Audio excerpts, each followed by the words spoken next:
धन्य माता पिता तयाचिया कुळी कन्या पुत्र होती जे सात्विक तयाचा हरीख वाटे देवा गीता भागवत करीती श्रवण अखंड चिंतन विठोबाचे कुळी कन्या पुत्र होती जे सात्विक तयाचा हरीख वाटे देवा तुका म्हणे मज घडो त्यांची सेवा तरी माझ्या दैवा पार नाही कुळी कन्या पुत्र होती जे सात्विक तयाचा हरीख वाटे देवा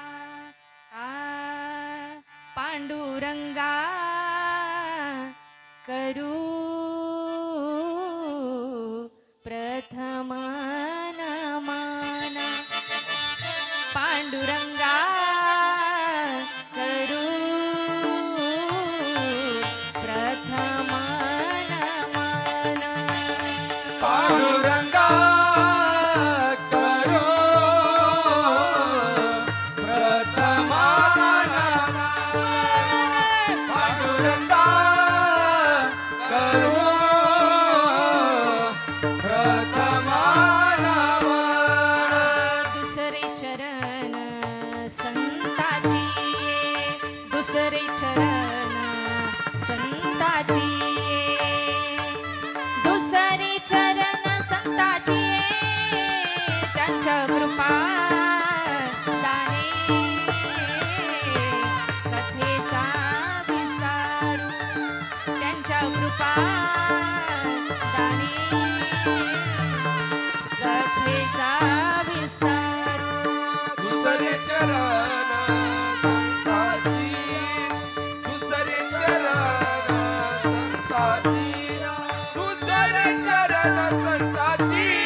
पांडुरंगा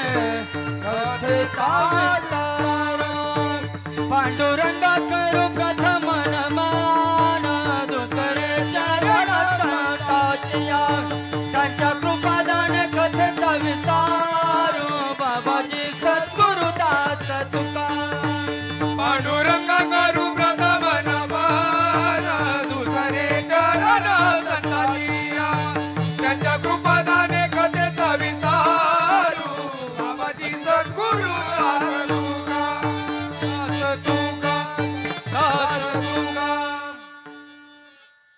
पांडुरंगा करू प्रथम नमन दुसरे चरण संताची त्यांच्या कृपादाने कथेचा विस्तारू बाबाजी सद्गुरुदास तुका जयांचे केलिया स्मरण होय सकल विद्यांचे अधिकरण तेची बंधू श्री चरण श्री गुरूंचे ते नमस्कारोनी आता नमो सद्गुरु तुकया ज्ञान दीपा नमो सद्गुरु सच्चिदानंद रूपा नमो सद्गुरु भक्त कल्याण मूर्ती नमो सद्गुरु भास्करा पूर्ण कीर्ती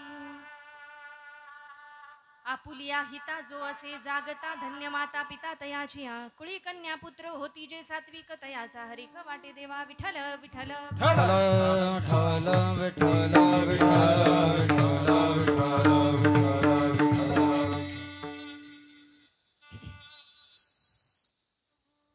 प्रस्तुत प्राप्त प्रसंगी कीर्तन रूपी सेवेकरता निवडलेला भंग देहूचे सुप्रसिद्ध साधू वैराग्याचे मूर्तिमंत पुतळे परमार्थातील सर्वोच्च मानबिंदू वारकरी संप्रदायाच्या कलशस्थानी विराजमान असणारे जगाचा संसार सुखाचा व्हावा आणि म्हणून स्वतःच्या संसाराची पूर्णाहुती देणारे महान भगवत भक्त जगद्गुरु श्रीमंत श्री संत श्रेष्ठ तुकोबाराय महाराज यांचा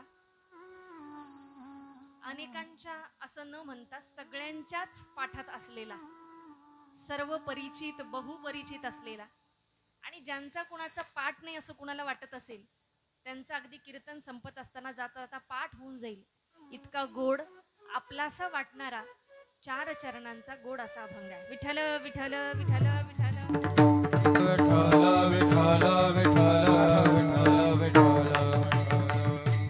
सेवेला सुरुवात करत असताना थोडासा परिहार आमच्या माय मराठीला ज्ञानेश्वरीच्या रूपानं अमृताचे बोल शिकवणारे ज्ञानेश्वर माऊली आणि अवघ्या महाराष्ट्राच्या समतावादी संत परंपरेतील जगद्गुरु तुकोबराय महाराज आदी संत महंतांच्या या पावनभूमीमध्ये खरं तर आजचा दिवस इतका गोड आहे. आल्या आल्या ज्यावेळी इथं आले इतकं प्रसन्न वाटलं. ती प्रसन्नता विठ्ठल विठ्ठल विठ्ठल विठ्ठल. विज्ञान तंत्रज्ञानाचं युग आहे. मी आल्या आल्या म्हटलं की इतकं प्रसन्न वाटलं. तर त्या लाईटीने सांगितलं ही प्रसन्नता जी काय आहे ती आमच्यामुळं सुद्धा आहे, केवळ माणसामुळं नाही. कारण 5 मिनिटासाठी म्हणजे 2 मिनिटासाठी लाईट गेली अख्खं जग थांबलं की काय असं आपल्याला वाटून गेलं. तसंच आहे. आधी 2 तासासाठी हा फोन बाजूला ठेवला, तुमच्या माझ्या हातात प्रत्येकाचा फोन तासभर बाजूला ठेवला आणि तासाभरानं बघितलं तर वाटतं जग कुठेतरी पुढे निघून गेलंय आणि आम्ही जगाच्या खूप मागं राहिलो की काय. त्यामुळे विज्ञान तंत्रज्ञानाच्या काळात आपण जगतोय. खूप गोड आणि प्रसन्न वाटलं. ते प्रसन्नता सांगण्यामागचं कारण असं होतं की आल्या आल्या पहिल्यांदा दिसतोय तो आजींचा फोटो दिसतोय. माझं सगळ्यात आधी लक्ष त्या फोटोकडे गेलं आणि नकळतपणे मला वाटून गेलं, मनातल्या मनात मी विचार केला की जुन्या काळाची श्रीमंती म्हणजे भारतीय संस्कृती काय होती या प्रश्नाचं उत्तर द्यायचं म्हटलं तर असे जुने चेहरे पाहिले ना मग लक्षात येईल. कारण या चेहऱ्यांना कुठलाही मेकअप करायची गरज नाही. Double layer, triple layer, HD वगैरे मेकअप आलेत ना आमच्या काळात, या मेकअपची गरज या चेहऱ्याला नाही. या चेहऱ्यावर पडलेल्या ज्या काही सुरकुत्या आहेत त्या सुरकुत्या अनुभव संपन्न आयुष्य असण्याची खूण आहे. त्या चेहऱ्यावर असलेली जी काही सात्विकता आहे ती सात्विकता कर्तृत्व संपन्न असं जे काही जीवन त्यांनी जगलेलं आहे त्या जीवनाचा जो काही आदर्श तुम्हाला सर्वांना घालून दिलेला आहे निश्चितपणे तो समोर जाणवतोय. आईंचा फोटो पाहिला आणि नकळतपणे राजमाता राष्ट्रमाता जिजाऊ आठवाव्याशा वाटल्या, अहिल्याबाई होळकर आठवाव्याशा वाटल्या, अनेक महिला संतकारांची आठवण होऊन गेली. कारण त्या फोटोमध्येच इतकं तेज आहे. म्हणजे एकदा अहिल्याबाई होळकरांचं नाव जर आता चुकून पटकन गडबडीत सगळ्याच गोष्टी सांगणं शक्य होणार नाही, पण अहिल्याबाईंच्या आयुष्यातला एक प्रसंग मला आठवतोय. ज्यावेळी अहिल्याबाई होळकर माळव्याचा सगळा प्रदेश सांभाळायच्या, अशी एक स्त्री की ज्या स्त्रीनं स्वतःचे सासरे, स्वतःचा नवरा आणि मुलगा तिघांचा मृत्यू डोळ्यानं पाहिलाय. म्हणजे 3 पिढ्यांना जाताना ज्या स्त्रीनं पाहिलं ती स्त्री अखंड माळव्याचा प्रदेश सांभाळत होती. ज्यावेळी त्यावेळी पुण्यामध्ये पेशवाईचं राज्य होतं. आनंदीबाई बरचसं कारभार बघायच्या. आनंदीबाईंच्या कानावर अहिल्याबाई होळकरांची कीर्ती आली आणि अहिल्याबाई होळकर आहेत तरी कशा, सगळे लोक त्यांचंच गुणगान गातात, या अहिल्याबाई होळकर आहेत तरी कशा असा प्रश्न आनंदीबाईंना पडला. आणि त्या म्हटल्या एका दासीला पाठवते अहिल्याबाईंना बघण्यासाठी खास. आनंदीबाईंनी एका दासीला पाठवलं महेश्वराला. आनंदीबाईंची दासी अहिल्याबाईंना भेटून आली. पुण्यात आल्यानंतर आनंदीबाईंनी विचारलं कशा आहेत अहिल्याबाई होळकर. या प्रश्नाचं उत्तर देताना ती दासी म्हणते अहिल्याबाई होळकर कुठलाही रंग नाही, रूप नाही, विधवा स्त्री आहे, पांढरी वस्त्र धारण करते, अगदी साधी, पण चर्येवर म्हणजे चेहऱ्यावर सात्विक तेज इतकं आहे की कुणी भेटलं तरी आदरानं मान झुकावी अशा आहेत अहिल्याबाई होळकर. अशा अहिल्याबाई होळकर मला आज आईंमध्ये दिसल्या अगदी येताना. आणि असं कर्तृत्व संपन्न प्रतिभा संपन्न आयुष्य जगलेल्या मातेला आज श्रद्धांजली समर्पित करायची आहे. आम्ही नेहमी म्हणतो आ म्हणजे आत्मा आहे आणि ई म्हणजे ईश्वर आहे, बरोबर ना. आत्म्याचं ईश्वराशी ज्या ठिकाणी मिलन होतं ते ठिकाण म्हणजे आई आहे. जिथं सत्ता असू द्या, मत्ता, विद्वत्ता सगळ्या गोष्टी कदाचित कनिष्ठ पदार्थ ठरत असतील ते ठिकाण म्हणजे आई आहे. आणि म्हणून आई वर्णन करत असताना कितीतरी लेखकांनी कवींनी लिहित जात असताना आई उलगडत जात असताना शब्दही कमी पडले. आणि म्हणून कवी माधव जुलियन म्हणतात प्रेम स्वरूप आई, वात्सल्य सिंधू आई, बोलावू तुझ आता मी कोणत्या उपायी. आई शिवाय जीवन म्हणजे शिडाशिवाय जहाज आहे किंवा दोरी तुटल्यानंतर पतंगाची जी अवस्था होते तीच अवस्था आई गेल्यानंतर प्रत्येकाची होत असते. आणि म्हणून आई वर्णन करत असताना कवी यशवंत बोलून गेले आई कुणा म्हणू मी आई सहा कमारी, स्वामी तिन्ही जगाचा आई विना भिकारी. या आई माझी सागर दिला तिने जीवनाधार आई माझी मायेचा सागर दिला तिने जीवनाधार होय वडील माझे थोर काय सांगू त्यांचे उपकार जीवनाच्या वाटेवरती किती असतो त्यांचा आधार आई माझी माहेचा सागरा दिला तिने जीवनाचा तडपत्या उन्हात रखरखत्या रानात राहिली समाजासाठी तू कष्टाच्या घामात कधी मिळेल मुठभर घास कधी घडे तिला उपवास ओल्या मातीतून चालताना पुढे पुढे काढ्याचे पास आई माझी माहेचा सागरा दिला तिने जीवनाला नबीची चांदणी तू चंद्राची कोर शीतल तुझी छाया मला हवी जीवनभर तुझ्या शीतल छायेमध्ये उभे आयुष्य जगीन आई देवापाशी मी ग आई तुलाच ग मागे आई माझी माहेचा सागर दिला तिने जीवनाधार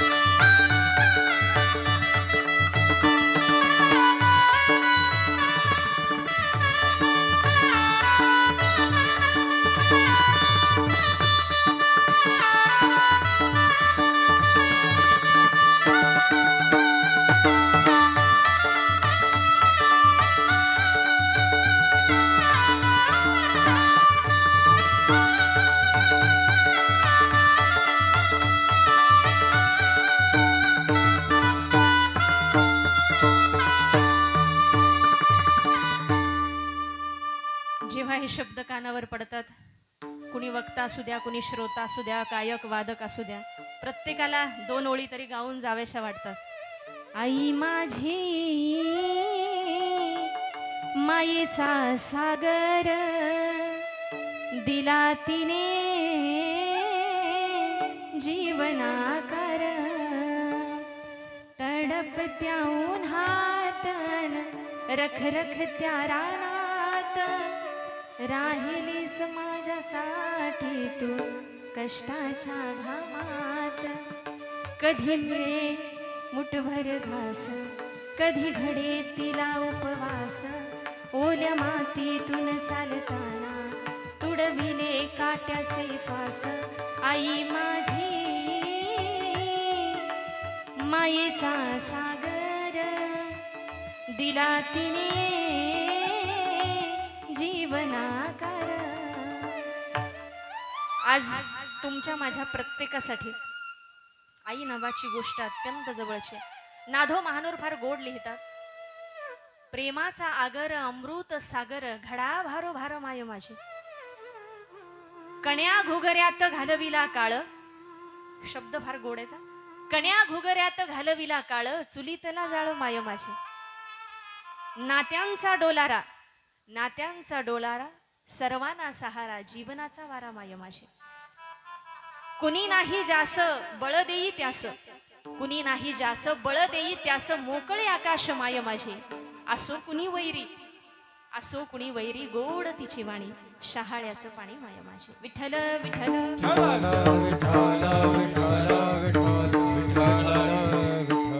म्हणून म्हणतात या जगामध्ये सोने चांदी हिरे मानके पैसा साऱ्यांची भीक मिळेल हो पण आईच्या ममत्वाची तिच्या वात्सल्याची भीक घालणारा दाता मिळेलच असं नाही ते श्रेष्ठत्व केवळ एका माऊलीच्या ठिकाणी आहे। आज आईंमध्ये खरं तर आई हा विषय उलगडताना मला एक समृद्ध आयुष्य जगलेली स्त्री दिसते आहे। कुणाच्या तरी घरची लेक आहे, कुणाची बहीण आहे, कुणाची सून आहे, पत्नी, आई, अशा सगळ्या भूमिका निभावत असताना आजी नावाचं गोड नातं सुद्धा अगदी समृद्धपणे निभावलं अशा मातेला आपण आज श्रद्धांजली समर्पित करतो आहोत. खरं तर जो अभंग निवडलाय, अभंगाचा धावता भावार्थ पुढे घेऊन जाईल. तुमच्या माझ्या सर्वांच्या पाठातला अभंग आहे. आपुलिया हिता, स्वतःच्या हिताच्या ठिकाणी जो जागा आहे, धन्य माता पिता तयाची आहे. आता अभंगाचा पूर्ण अर्थ तुम्हा आम्हा सर्वांना ज्ञात आहे, अभंगही सगळ्यांचा पाठ आहे.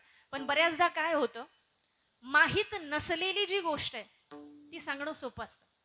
वाक्य पुन्हा ऐका. माहीत नसलेली गोष्ट सांगणं आम्हाला सोपं असतं, पण माहीत असलेली गोष्ट पुन्हा पुन्हा सांगणं आणि ती पुन्हा पुन्हा ऐकणं हे थोडंसं अवघड असतं.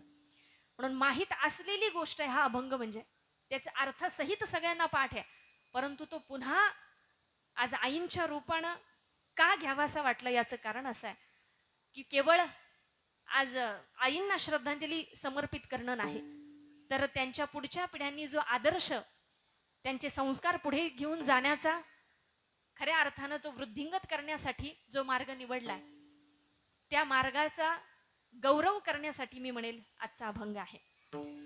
खरं तर तुम्हा आम्हाला संत साहित्यानं जो रस्ता दाखवला, माऊली महावैष्णव ज्ञानोबारायांची गोड ओवी आहे. माऊली म्हणतात, चंदनाते काय सेनी चर्चावे, अमृताते केऊ ते रांधावे, गगनावरी उभवावे घडे केवे. तुम्ही चंदनाला कशाचा लेप देऊन त्याची शीतलता अनुभवू शकत नाही, मुळातच ते शीतल आहे. अमृताला कशानं रांधायची गरज नाही त्याची गोडी चाखण्यासाठी, ते मुळातच गोड आहे. आकाशाला कशाचा मंडप घालून त्याची उंची तुम्ही मोजू शकत नाही. अशक्य अशा ह्या सगळ्या गोष्टी आहेत. तसेच ज्ञानोबा तुकोबा शब्दात मांडणं अशक्य आहे, ते स्वतः सांगतात. काही जण निवृत्तीवादाच्या बाजूने गेले, त्यांनाही ते उलगडले नाहीत. काही जण प्रवृत्तीवादाच्या बाजूने गेले, त्यांनाही त्यांचं व्यक्तिमत्व पूर्णपणे उलगडता आलं नाही. ज्ञानोबा तुकोबा आहेत तरी काय, तर प्रवृत्ती आणि निवृत्ती या दोन्ही गोष्टींचा समन्वय म्हणजे ज्ञानोबा दर्शन आहे. या दोन्ही गोष्टींचा समन्वय म्हणजे तुकोबा दर्शन आहे. आणि त्यांनी तुम्हा आम्हाला काय सांगितलं, जो रस्ता दाखवला त्या रस्त्यानं चालण्याचा फक्त आम्ही प्रयत्न केला पाहिजे. आयुष्य सुंदर, सुखकर, गोड झाल्याशिवाय राहणार नाही, ही जाणीव आम्हाला झाली पाहिजे. कारण जगण्याची जी सुंदरता आहे ती जाणीवेतून उदयाला येत असते. ह्या सगळ्या गोष्टींचा उल्लेख आज करायचा आहे. खरं तर विज्ञान, अध्यात्म आणि इतिहास या तीनही गोष्टींची सांगड घालून आज बोलण्याचा मी प्रयत्न करेल. कारण आईंचा कैलासवासी आदरणीय इंदुमतीताई पांडुरंग शिंदे, त्यांचा जन्म आहे 1947 सालचा आणि 2024ला त्यांचं निधन झालं. 1947 म्हणजे ज्या वर्षी आपल्याला स्वातंत्र्य मिळालं ते वर्ष अगदी आठवणीत राहील असा जन्म आहे. हे सगळं जे भरभरून आयुष्य त्यांना मिळालं, त्याच्यामध्ये नातीगोती जपणं, या सगळ्या गोष्टी आमची पिढी फक्त बोलू शकते, बरोबर ना. प्रत्यक्षात ते कृतीत उतरवण्याचं काम ह्या जुन्या पिढ्यांनी केलंय. आणि या जुन्या माता माऊल्या कशा होत्या, अलंकारिक भाषेत सांगण्यापेक्षा तुमच्या माझ्या सर्वांच्या भाषेत बोलायचं म्हटलं ना, तर वर्षातून एखादं लुगडं मिळायचं. कधी? वर्षातून. बरं, वर्षातून एखादं मिळालं तर ते स्वतः नाही नेसायच्या, त्या काय करायच्या, कुणा नंदेला म्हणा, भाऊजाईला म्हणा, जावेला म्हणा, लेकीला म्हणा, कुणाला ना कुणाला तरी काय करायच्या, घडी मोडायला द्यायची की नाही, बरोबर ना. म्हणजे नवं कोरं वर्षातून एखादं मिळालेलं लुगडं आहे, पण ते घाईघाई स्वतः नेसलं जायचं नाही, ते कुणाला तरी घडी मोडण्यासाठी ते द्यायच्या. आता ते एखाद्याला घडी मोडायला देणं ही परंपराच मुळात मोडीत निघाली, बरोबर ना. आणि नवरात्रीला 9 कलर असतात. बरं, त्या 9 कलरमध्ये एकाच कलरच्या 5-6 असताना त्यातली कुठली सिलेक्ट करू, हा प्रश्न आमच्या पिढीला पडतो. पण जुन्या काळात हे एखादं लुगडं मिळालं ना, मग ते कुणाला तरी दिलं जायचं. त्या दोघींमधलं नातं आणखी वृद्धिंगत होत जायचं. पहाटे उठायच्या, जात्यावर दळण दळायच्या.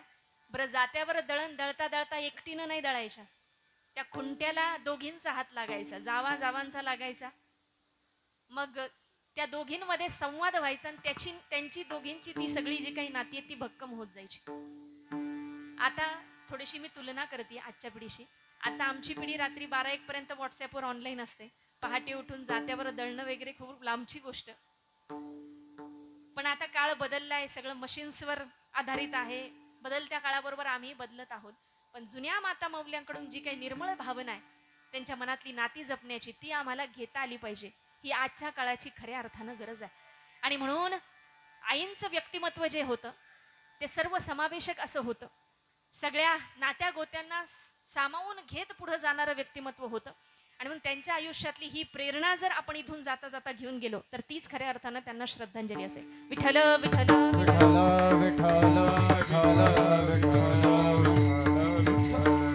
खरं तर नात्यांमधली भक्ती करणं हा त्यांनी त्यांच्या आयुष्याचा स्वभाव करून टाकला होता. आणि म्हणून त्यांच्या हिताच्या ठिकाणी लेकरांनी जागं राहणं कशा अर्थानं शक्य झालं तर आईचे संस्कार त्या लेकरांमध्ये आहेत म्हणून. आणि म्हणून जो आपल्या हिताच्या ठिकाणी जागा आहे, धन्य माता पिता तयाची अशा कुळाचे आधी कन्येला मान आहे. कुळी कन्या पुत्र होती जे ते सात्विक असतात, त्यांचा देवालाही हेवा वाटतो, देवही त्यांची आवडीनं देवही त्यांची आवड करतो असा दुसऱ्या चरणाचा अर्थ आहे.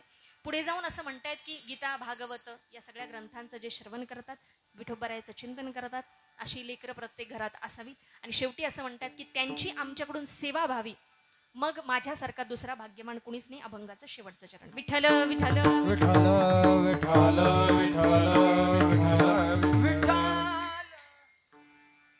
खरं तर समाजामध्ये 4 प्रकारची लोक आपण पाहतो. काही जण तरुण तरतात, काही जण बुडून बुडतात, काही जण बुडून बुडवितात आणि काही जण तरुण तारतात. पुन्हा सांगते, तरुण तरणारे फक्त स्वार्थी आहेत, बुडून बुडणारे धड स्वार्थी नाहीत आणि परार्थी नाहीत. बुडून बुडविणाऱ्यांची यादी आज वाढत चालली आहे. पण तरुण तारणारे जे आहेत ते संत आहेत. ते म्हणतात, तुका म्हणे नाव जनासाठी उदकी ठाव, अर्भकाचे साठी पंते हाती धरिली पाटी, तैसे संत जगी क्रिया करुणी दाविती अंगी. जुना काळ आणि आत्ताचा काळ याची सांगड आज मला घालावीशी वाटते म्हणून मी सांगेल. जुन्या काळातलं शिक्षण जरी पाहिलं तरी गुरुजी विद्यार्थ्याला कसं शिकवायचे, चेंडू आणि फळी जोडली की एकाचा, नागाची फणी 2चा, वाकडा तिकडा 3चा, बैलाची शेंगोटी 4चा, उभा माणूस 5चा, उलटा 3 6चा, गोगलगाई 7ची, बुड्याची काठी 8ची, झोपलेला माणूस 9चा आणि एकावर पूज्य 10. म्हणजे थेरॉटिकल आणि प्रॅक्टिकल असे 2 गट आपण करतो ना नॉलेजचे, ते दोन्ही एकाच ठिकाणी पाहायला मिळायचे. जगण्याचं गणित सोडवण्यासाठी सुद्धा हे निश्चितपणे उपयोगी पडायचं. आणि म्हणून अर्भकाचे साठी पंते हाती धरिली पाटी. गुरुजी जसं विद्यार्थ्याला एक एक अक्षर अगदी काढायला शिकवतात, संतही आमच्यावर तसेच परोपकार करतात. आई जसं लेकराला एक एक पाऊल टाकायला शिकवते, संतही आमच्यावर तसेच परोपकार करतात. म्हणून ते तरुण तारणारे आहेत. पहिले तरुण तरणारे जे आहेत ते मात्र प्रचंड स्वार्थी आहेत. छोटंसं उदाहरण देऊन पुढे जाईन. एक भली मोठी राजकीय सभा होती. सभेला तुफान गर्दी होती. गर्दीमध्ये शेजारी शेजारी 2 मित्र बसले होते. एकाची दाढी फार मोठी होती, शेजारच्याला विडी ओढायची होती. ज्याला विडी ओढायची होती त्याच्याजवळ काडीपेटीमध्ये एकच काडी होती. गर्दी तर फार होती. शेवटी त्या विडी ओढणाराला राहावी ना, त्यानं गडबडीत ती काडी ओढली, पण ती चुकून विडीला लागायच्या ऐवजी शेजारच्या दाढीनं पेट घेतला. दाढीनं पेट घेतल्यावर यानं त्याची दाढी विजवू लागावं की नाही. तो म्हणे, थांब, काय दाढी विजवू नको, माझी विडी पिटून घेऊ दे, माझ्याजवळ एकच काडी होती.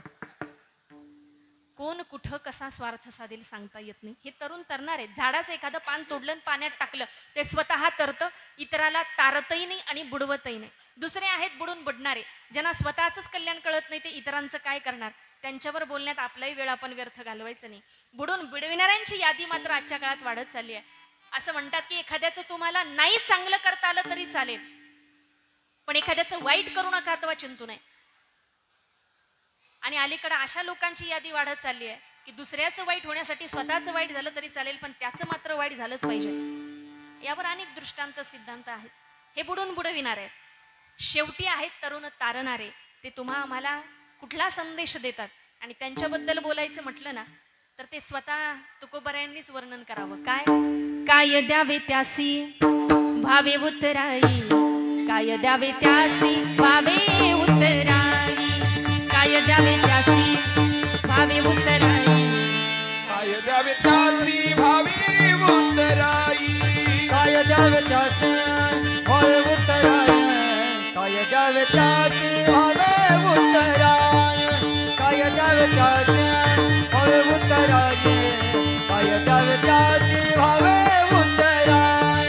ठेवी तो हा पायी जीवा थोडा, ठेवी तो हा पायी जीवा थोडा, ठेवी तो हा पायी जीव थोडा, ठेवी तो हा पायी जीव थोडा. काय द्यावे त्याची भावी उत्तराई काय द्यावे त्याची भावी उत्तराई काय द्यावे त्याची भावी उत्तराई काय द्यावे त्याचे भावे उत्तराई काय द्यावे त्याचे भावे उत्तराई काय द्यावे त्याचे भावे उत्तराई काय द्यावे त्याचे भावे उत्तराई काय द्यावे त्यासी भावे उत्तराई ठेविता हा पायी जीव थोडा. त्यांच्याबद्दल बोलणं म्हणजे ते स्वतः सांगतात. आणि म्हणून या सगळ्या रस्त्यानं चालत असताना अशा अनेक प्रकारची लोक आपल्याला भेटत जातील. आम्ही कुठल्या कॅटेगरीत बसायचं हे आमचं आम्ही ठरवायचं. आणि म्हणून त्यासाठी आजच्या काळामध्ये समृद्ध माणूस बनणं, विचारशील बनणं ही आजच्या काळाची गरज आहे. आणि म्हणून आज खऱ्या अर्थानं शिंदे परिवाराकडे पाहिल्यानंतर नकळतपणे मला वाटून गेलं की कुटुंब व्यवस्था जी काही आहे ना त्याच्याबद्दल बोललं गेलं पाहिजे. आज माझी भारतीय संस्कृती का टिकून आहे त्याचं प्रमुख कारण जर कुठलं असेल ना तर त्याची दोन प्रमुख कारणं आहेत. ती दोन कारणं कुठली? पहिलं कारण जर कुठलं असेल तर आमच्या घराघरात असलेली आई, इंदुमती ताईंसारखी आई, एक स्त्री, हे त्याचं पहिलं कारण आहे. आणि दुसरं कारण जर कुठलं असेल तर समाजामध्ये चांगलं विचार पोहोचवण्याचं काम करणाऱ्या विचारवंतांमुळं खरं तर आजची भारतीय संस्कृती टिकून आहे. तुम्ही म्हणाल कसं काय?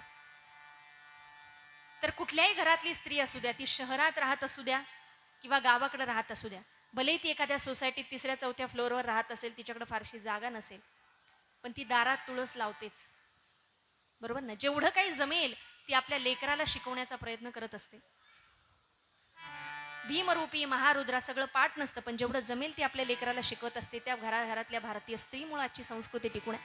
आणि दुसरी गोष्ट मध्ये समाजामध्ये चांगले विचार पोहोचवणाऱ्या विचारवंतांमुळे आजकाल थोडंसं कंसात लिहावं लागेल व्यावसायिक वगळता, बरोबर ना? यांच्यामुळं खरं तर आजची भारतीय संस्कृती टिकून आहे. 1-2 वर्षापूर्वी झी टॉकीजला माझं कीर्तन झालं. यावर्षी सुद्धा म्हणजे आत्ताच मे महिन्यामध्ये 12, 13, 14 मे 3 दिवस राजे शंभू छत्रपतींच्या जन्मोत्सव सोहळ्याच्या निमित्तानं प्रक्षेपण झालं झी टॉकीजला. आणि गोड असा विषय माझ्याकडे होता, राजे शंभू छत्रपतींचं आयुष्य उलगडत असताना राजमाता, राष्ट्रमाता जिजाऊंसारखी आजी उलगडता आली याचं समाधान आहे. आणि ज्यावेळी ते शूटिंग सुरू होतं तेव्हा बोलता बोलता मी सहज बोलून गेले की आज माझा वारकरी संप्रदाय कशामुळे टिकून आहे. मी कुटुंब व्यवस्थेवर बोलले ना तर आवर्जून वारकरी संप्रदायावर बोललं गेलं पाहिजे. मला आल्या इतकं मी प्रसन्न वाटलं असं म्हटलं. त्याचं कारण असं, ही सगळी कारणं सांगत असताना हळूहळू या गोष्टी उलगडत जातील. अगदी लहान होते मी, 6वी-7वीला असेल तेव्हा आजोबांसोबत, म्हणजे जसं कळत नाही तसे आजोबांसोबत भजनाला जायचे. पण पहिलं प्रवचन, पहिलं कीर्तन काहीतरी 6वी-7वीला होते त्यावेळी केलं. तेव्हापासून गेले 15 वर्ष या क्षेत्रात असताना थोडंफार काहीतरी उलगडलंय, थोडंफार काहीतरी समजलंय, उमजलंय. त्याच्यातून माझ्या लक्षात आलं की आज माझा वारकरी संप्रदाय कोणामुळे टिकून आहे. म्हणजे 10 लाखाच्या गाडीतून उतरणाऱ्या, स्वतःच्या नावासमोर भल्या मोठ्या पदव्या लावून घेणाऱ्या, स्वतःला वारकरी म्हणून घेणाऱ्या, फक्त बिस्लेरीचं पाणी पिणाऱ्या, कडक खादीची कपडे घालणाऱ्या सो कॉल्ड कीर्तनकारांमुळे नाही. इथून गोड बोलणं सोपं आहे बरं का आमच्या व्यासपीठावरून. तुम्ही सगळी तज्ज्ञ मंडळी आहात त्या क्षेत्रातली, समोर बसलेली आणि साथीला असलेली. अशा कीर्तनकारांमुळे नाही. आता वारी येते बघा, वारीमध्ये किती कीर्तनकार वारीला जातात हे आपण बघितलं पाहिजे. म्हणजे आम्हाला वारकरी म्हणून घेतो पण आम्ही वारीला जातो का हा प्रश्न आहे. आणि म्हणून अशा कीर्तनकारांमुळे नाही तर पहाटे उठून शेतात मोटार चालू करणाऱ्या, दिवसभर शेतात राब राब राबणाऱ्या, गावात सप्ताह चालू आहे, आता संध्याकाळी उशीर झाला, कपडे बदलायलाही वेळ नाही, म्हणून त्याच मळक्या कपड्यामध्ये 9च्या कीर्तनाला टाळ घेऊन उभं राहणाऱ्या माझ्या एका टाळकऱ्यामुळं आणि माळकऱ्यामुळं आज वारकरी संप्रदाय टिकून. म्हणून इथं उभं राहिलेले जे टाळकरी माळकरी त्यांच्यासाठी एकदा जोरदार टाळ्या झाल्या पाहिजे. कारण कलाकार म्हणजे जे गायक वादक मंडळी त्यांच्यामुळं खऱ्या अर्थानं आम्हाला वक्त्याला ते महत्व येतं, बरोबर ना? गोड अशी पकवाजाची थाप. आम्ही तोंडानं बोलतो बोलतो बोलतो पण न बोलता बोटानं बोलणारे ते आहेत, बरोबर ना? ती थाप ऐकल्यानंतर आणि त्यांच्या हाताची बोटं पाहिल्यानंतर कळेल साधना म्हणजे काय. म्हणून ही सगळी जी काही मंडळी आहेत ना त्या आमच्या एका टाळकऱ्यामुळं, माळकऱ्यामुळं आज वारकरी संप्रदाय टिकून आहे. आणि त्यांचा सन्मान आम्हाला करता आला पाहिजे. खरं तर या सगळ्या गोष्टी म्हणजे लग्न संस्थेबद्दलही आज बोलायची गरज निर्माण झाली. रोज आपण टीव्हीला जी बातमी पाहतोय त्या बातमीवरून खऱ्या अर्थानं विचार करण्याची गरज आज समाजात निर्माण झाली असा आपण विचार करतो.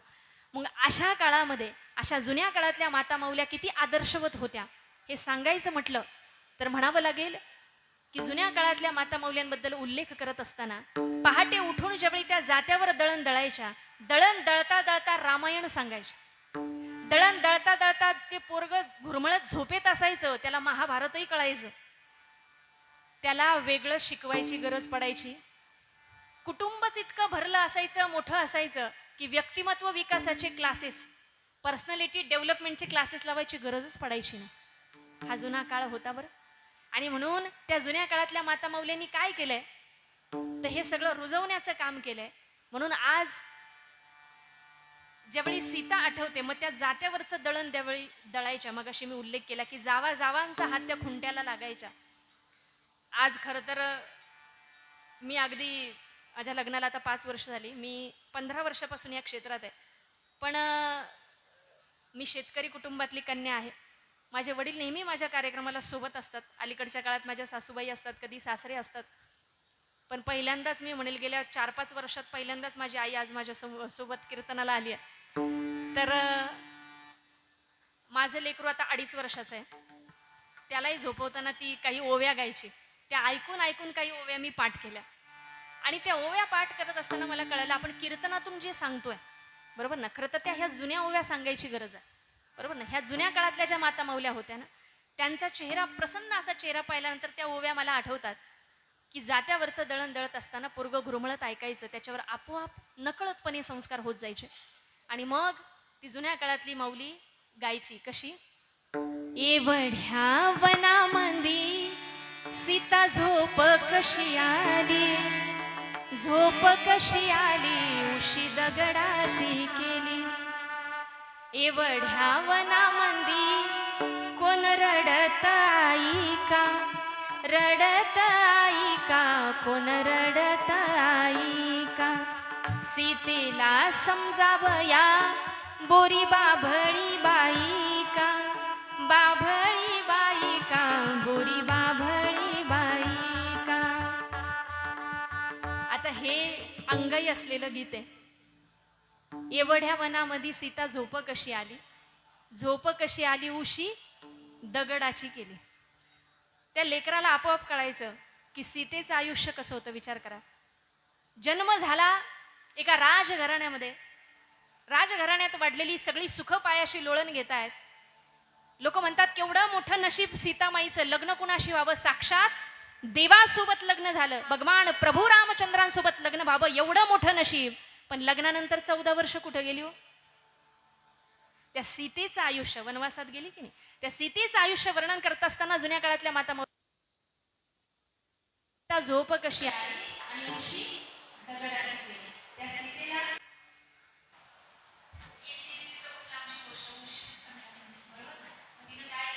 दगडाचीच उष्टी केली. ऍडजस्टमेंट काय असते सीतेचं आयुष्य. म्हणून आज आईंचं आयुष्य ज्यावेळी गोड असं पुस्तक माझ्या हातात आलं, एका सुंदर मुलीची गोष्ट, मला वाटतं काही वर्षापूर्वी आदरणीय माईंच्या हस्ते त्या पुस्तकाचा प्रकाशन सोहळा झाला. आणि ते पुस्तक माझ्या हातात आल्यानंतर, आणि पुस्तक म्हणजे माझ्या अत्यंत आवडीची गोष्ट, अशी भराभर ते वाचायला सुरुवात केली. आईंच्या सुनबाई स्वातीताई काही दिवसापासून माझ्या कॉन्टॅक्टमध्ये होत्या. त्यांच्या बोलण्यातून निश्चितपणे जाणवलं की हे व्यक्तिमत्व कसं आहे. आणि जेव्हा मी त्यांच्या आयुष्याचं ते जीवनचरित्र, तो सगळा चरित्रपट वाचला तेव्हा माझ्या लक्षात आलं की हे सगळं जे काही आयुष्य आहे ना जुन्या काळातल्या माता माऊल्यांचं, ते आजच्या पिढीला निश्चितपणे प्रेरणादायी आहे. आणि म्हणून सीतेचं आयुष्य तुम्ही बघितलं तर लक्षात येईल, तिलाही कधीतरी रडू आला असेल ना बरोबर ना. मोठ्या कष्टानं ती उभी राहत होती. लेकरांनाही तिला एकटीनं वाढवायला लागलं. जरी देवासोबत लग्न झालेलं असलं तरीही आयुष्य मात्र पुन्हा लेकरांना वाढत असताना एकटीनं काढावं लागलं. बरं, जंगलात राहत होती, तिलाही कधीतरी रडू आला असेल, महिन्याभरातून म्हणा, आठवड्यातून म्हणा, कधीतरी तिच्याही डोळ्यात पाणी आलं असेल. मग तिनं, तिच्या मैत्रिणी कोण झाल्या तर बोरी बाभळीच तिच्या मैत्रिणी झाल्या बरोबर ना. आजच्या काळात मैत्रीची नाती सुद्धा किती महत्वाची आहे हे सीतामाईचं आयुष्य आम्हाला सांगतं. तसंच मी असं म्हणेल की आईंचं निधन मागच्या वर्षी ज्यावेळी झालं आणि कळत नकळतपणे का होईना अगदी सगळ्या मैत्रिणींना एकत्र करून गोड असा सोहळा त्यांनी साजरा केला होता. म्हणून मैत्रीची नाती किती महत्वाची आहे. जेव्हा जेव्हा आमच्या कानावर शब्द पडतात मोबाईल स्क्रोल करता करता, दुःखडवायला उंबऱ्यासारखा मित्रवनव्यामध्ये गारव्यासारखा, वाट चुकणार नाही. घ्या घ्या. वाट चुकणार नाही जीवन भर कधी, वाट चुकणार नाही जीवन भर कधी, वाट चुकणार नाही जीवन भर कधी, वाट चुकणार नाही जीवन भर कधी. एक तू मित्र कर आरशा सारखा, मित्र बनव्यामध्ये गारव्यासारखा,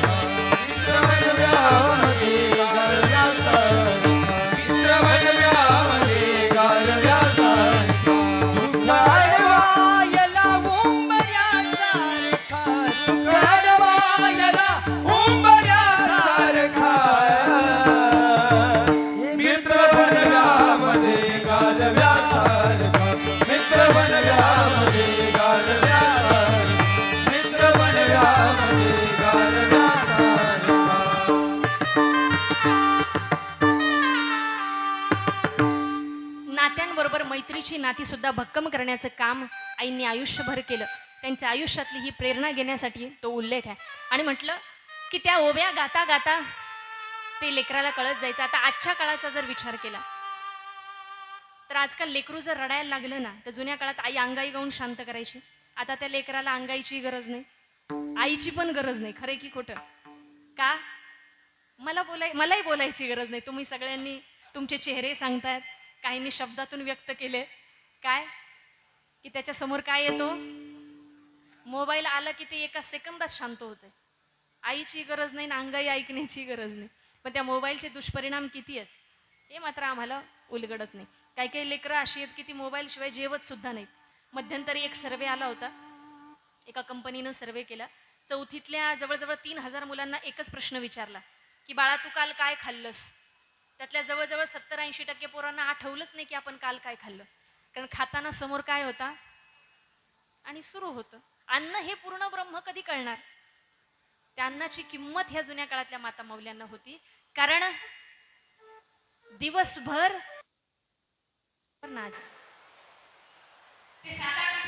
त्याच्यातूनच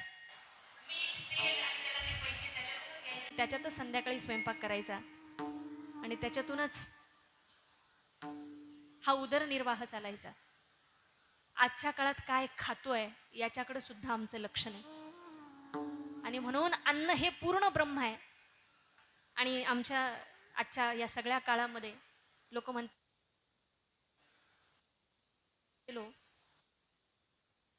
अन्नाची जी काही नासाडी होते ती पाहिली की डोळ्यात पाणी येते.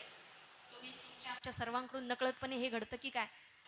म्हणजे दुकानातून जर आम्ही आईस्क्रीम विकत घेतली तर त्याचं झाकण कागदाचं जरी असलं ना तरी ते अगदी चाटून खातो माणूस, का तर ते विकत घेतले म्हणून. बिस्लेरीची बॉटल जर ते पाण्याची बॉटल जर विकत घेतली तर शेवटचा थेंब संपला आहे की नाही इथपर्यंत आम्ही चौकशी करतो जेव्हा विकत घेतो.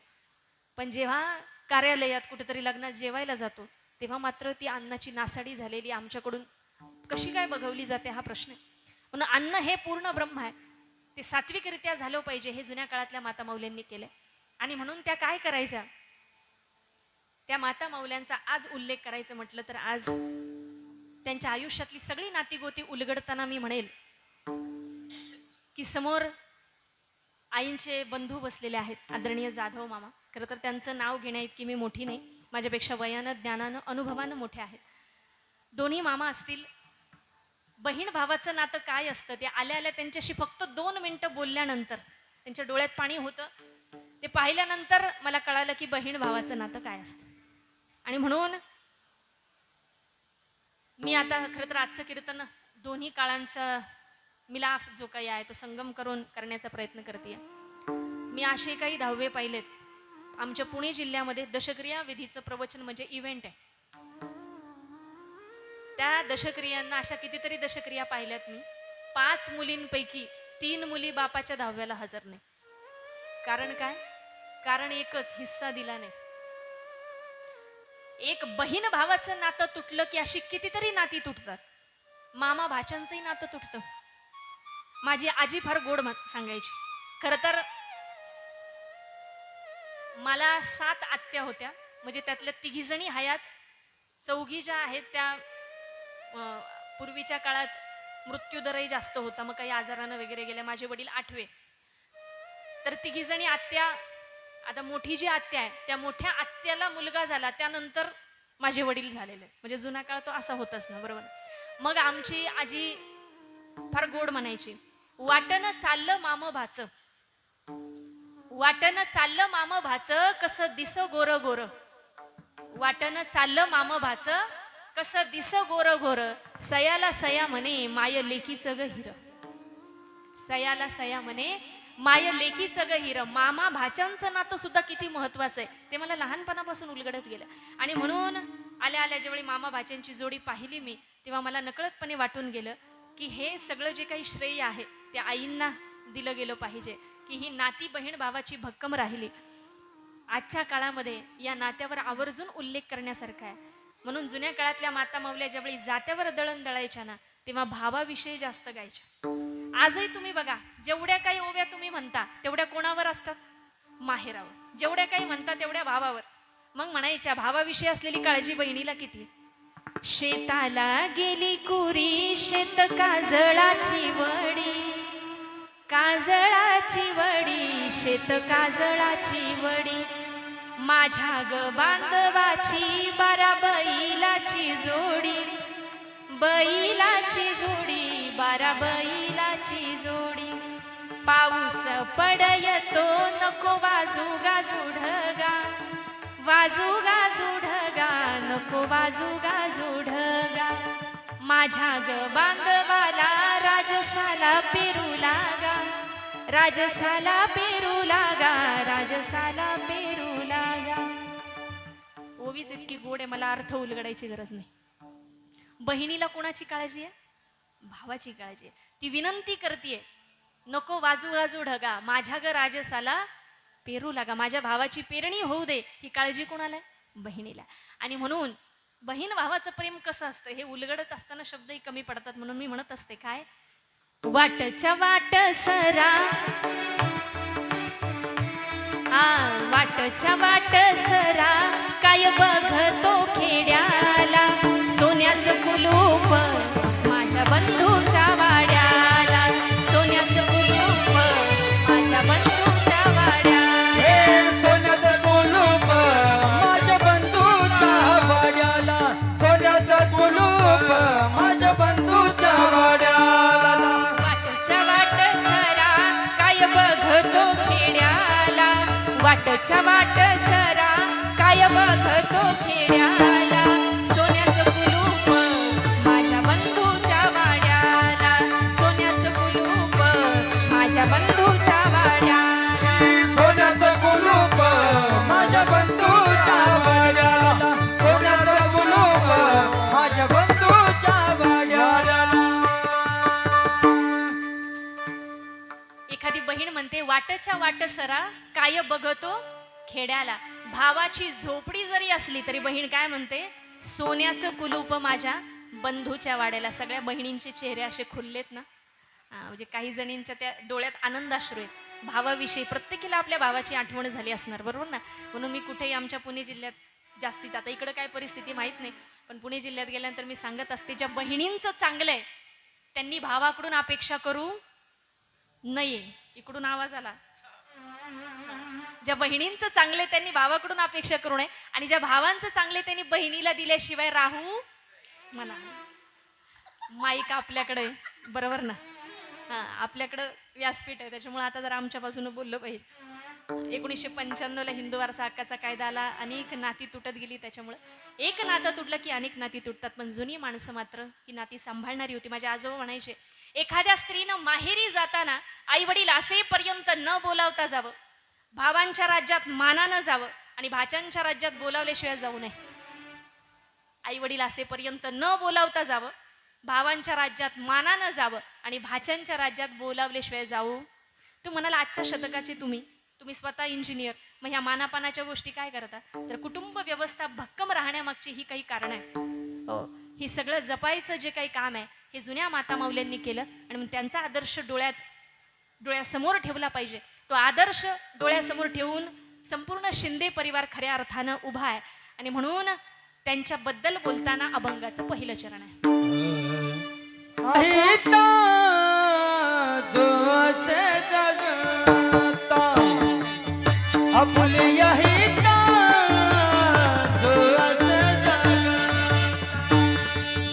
आपुली अहिता जो असे जगता आपुली अहिता जो असे जगता धन्य माता पिता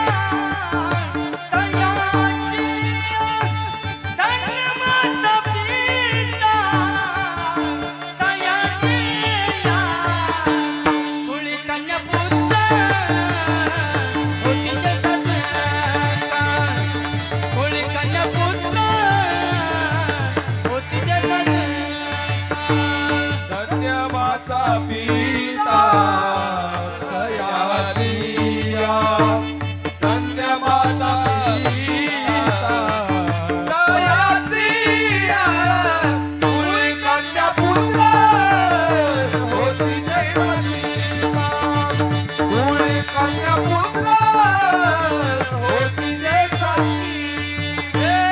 आपुली अहिता से जो जगता आपुली अहिता जो असे जगता आपुली अहिता जो असे जगता आपुली अहिता जो असे जगता माता पिता दयाचिया धन्य माता पिता दयाचिया कुळी कन्या पुत्र होती जगदीशा कुळी कन्या पुत्र होती जगदीशा कुळी कन्या पुत्र होती जगदीशा कुळी कन्या पुत्र होती जगदीशा धन्य माता पिता तयाची आधी मातेला मान आहे. कुळी कन्या पुत्र आधी कन्येचा उल्लेख आहे आणि म्हणून लेक काय असते तर लेक असं म्हणतात की एखादी तरी लेक असावी, बरोबर ना? दिसाड दिसली काही सुखे काही ओले मोक्या काळजाची आन थेट काळजाला भिडे लेक वडाची पारंबी लेक वडाची पारंबी दोन घराला जोडते असो माहेर सासर पांग बापाचे फेडते जेव्हा बापाला कळाले त्याचे काळीज जळाले तिला छातीशी धरून त्यानं टिपूस गाळले. खरं तर आजींना 2 मुलं आणि 1 मुली. खरं तर पहिला त्यांचा जो चिरंजीव होता, मला वाटतं ते त्यांच्या जाण्यानं जे काही दुःख झालं ते त्या दुःखातून सावरत असताना या दोन्ही तिन्ही लेकरांनी खऱ्या अर्थानं आजींना उभं राखण्याचं बळ दिलं. तर लेकराच्या पंखांना बळ देणारी एक आई असते. मला आज ज्या अर्थानं मायाळू अशी आई सांगावीशी वाटते ना, दुसऱ्या बाजूला कणखर असलेली आई सुद्धा सांगावीशी वाटते. लेकरू गेल्याचे दुःख काय असतं, म्हणजे आई गेल्यानंतर काय दुःख होतं हे तुम्ही आम्ही सगळेजण जाणतो. अनेक कीर्तनातून अनेक व्याख्यानातून आपण ऐकलंय. पण आज मी म्हणेल की लेक गेल्यानंतर त्या दुःखातून खऱ्या अर्थानं त्या आईला सावरण्यासाठी खऱ्या अर्थानं कुटुंबानं बळ दिलं. अहिल्याबाई होळकरांचा मी उल्लेख केला, त्यांच्या आयुष्यातला एक प्रसंग मला आठवला. ज्या वेळेला अहिल्याबाईंचं आयुष्य सांगते, 1725 साली जन्म झाला, इसवी सन 1725. इसवी सन 1733 साली लग्न झालं, म्हणजे वयाच्या 8व्या वर्षी. आजींच्या इंदुमती आईंच्या जीवनावरचं पुस्तक वाचताना मी पाहिलं वयाच्या 15व्या की 16व्या वर्षी लग्न झालं, बरोबर ना मामा? आणि अहिल्याबाई होळकर म्हणजे जुना काळ तसाच होता. 1725चा जन्म, 1733 साली लग्न, वयाच्या 8व्या वर्षी लग्न झालं आणि इसवी सन 1754 पतीचं निधन झालं. वयाच्या 29व्या वर्षी वैधव्य आलं. त्या काळात हा जो काळ मी सांगते तेव्हा सती जाण्याची प्रथा होती. म्हणजे पतीचं निधन झाल्यानंतर त्या चितेवर पत्नीला देहत्याग करावा लागत होता. आता चिता काय करते? आपल्या आयुष्यात 2 शब्द फार महत्वाचे आहेत बरं का. पहिला शब्द आहे चिता आणि दुसरा शब्द आहे चिंता. मराठी भाषा किती गोड आहे. 2 शब्द आहेत, चिता आणि चिंता. लिहिताना फरक फक्त अनुस्वाराचा आहे की नाही, पण अर्थ उलगडला तर लक्षात येईल. आमचा जीव गेल्यानंतर निर्जीव झालेलं जे शरीर आहे ते जाळण्याचं काम कोण करते? चिता. पण जीवात जीव आहे, सजीव असलेला तुमच्या माझ्यासारखा चालता माणूस आहे, पण त्याला जिवंतपणे जाळण्याचं काम कोण करते? बरोबर ना? अहिल्याबाई होळकरांचं आयुष्य असं होतं. वयाच्या 29व्या वर्षी वैधव्य आलं, पण सासरचं घराणं असं भेटलं. माहेर श्रीमंत असतंच, माहेर आधार देतच, पण सासरही चांगलं असू शकतं हे होळकर घराण्याने दाखवून दिलं. सती जाण्यापासून अहिल्याबाईंना थांबवलं, आपली लेक मानलं, पालन पोषण केलं, मोठं केलं. केवळ मोठं केलं नाही तर शस्त्रास्त्र शास्त्र पारंगत केलं. राजकारणात ते डावपे शिकवले आणि अखंड माळव्याचा प्रदेश राज्य सांभाळणारी एक कर्तृत्ववान स्त्री म्हणून इतिहासामध्ये सुवर्णाक्षरात अहिल्याबाईंचं नाव कोरलं गेलं. त्याचं कारण म्हणजे परिवार होता. त्या अहिल्याबाई होळकरांच्या आयुष्यात एक प्रसंग घडला की न्याय कुणी द्यावा तर तो अहिल्याबाईंनीच द्यावा. राज्यकारभार कुणी करावा तर अहिल्याबाईंसारखाच प्रत्येकानं करावा. हा आदर्श अहिल्याबाईंचं जीवनचरित्र घालून देतं.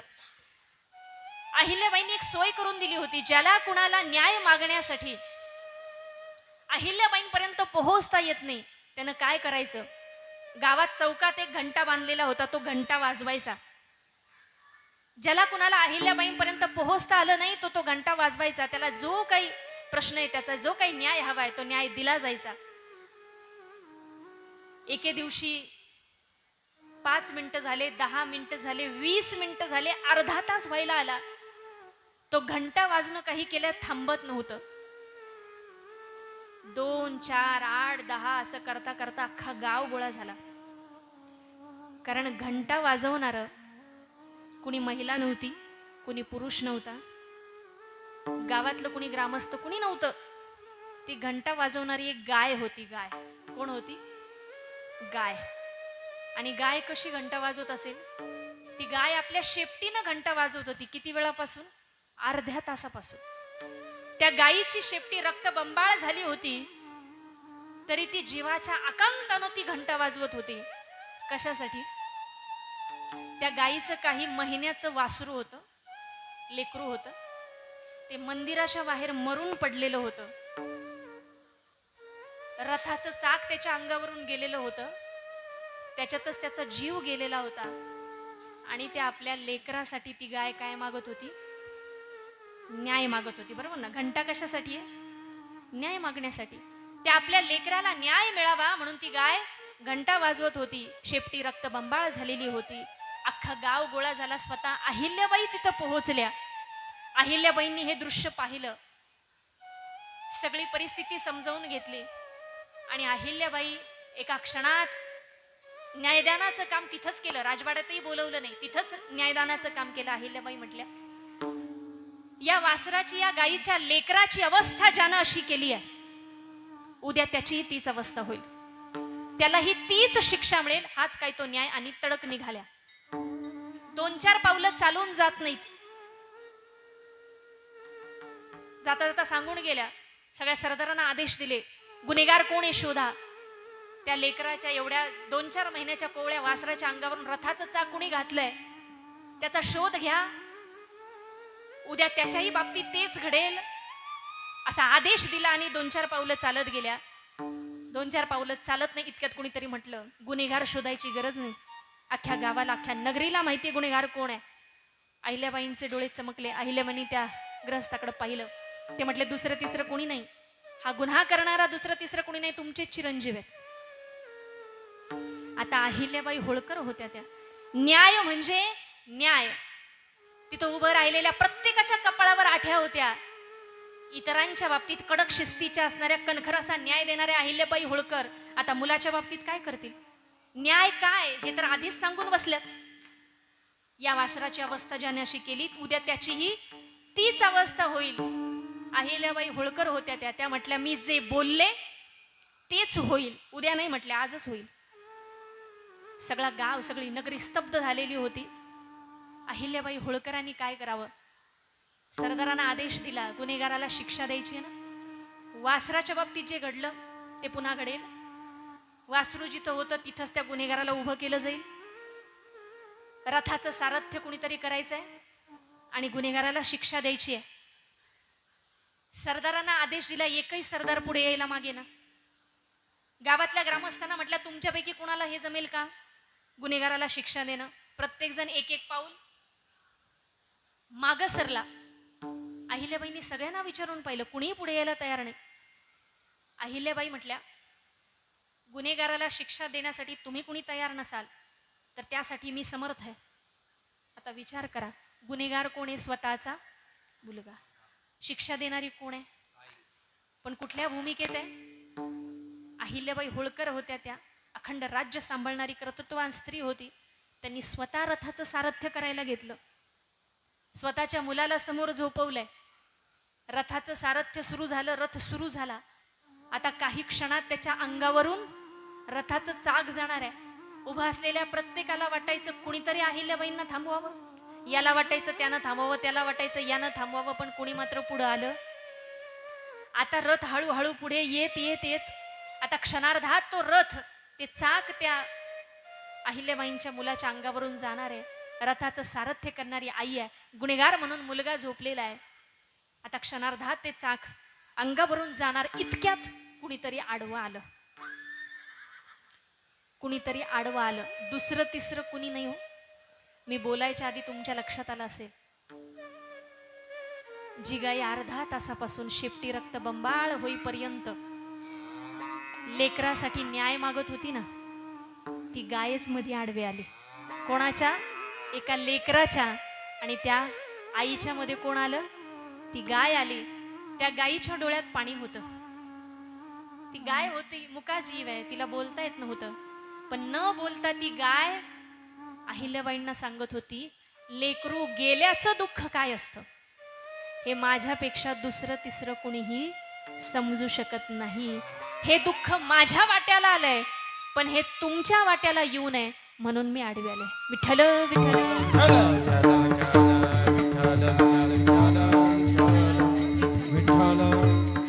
आणि म्हणून आई गेल्याचं दुःख काय असतं याबद्दल बोलताना आज अशी एक माता आपण पाहिली की लेकरू गेल्याचं दुःख सहन करण्याची ताकद त्या मातेमध्ये होती. आणि अखंड परिवार त्या मातेनं उभा केलाय. परिवारच नाही तर अखंड कुटुंब नाती गोती बांधून ठेवण्याचं काम त्या माऊलीनं केलंय.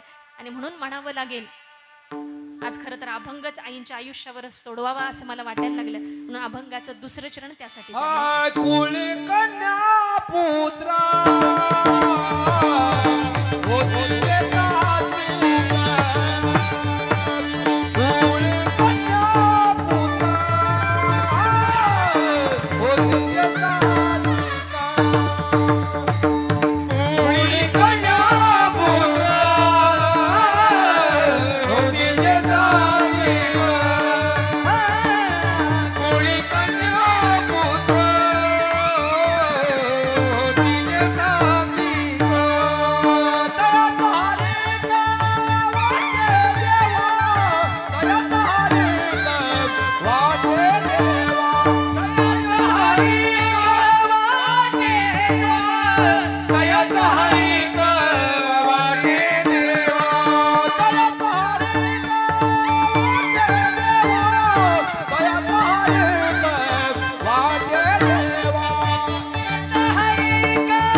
आपलं जे काही काम आहे ते देवाला आवडेल असं असलं पाहिजे.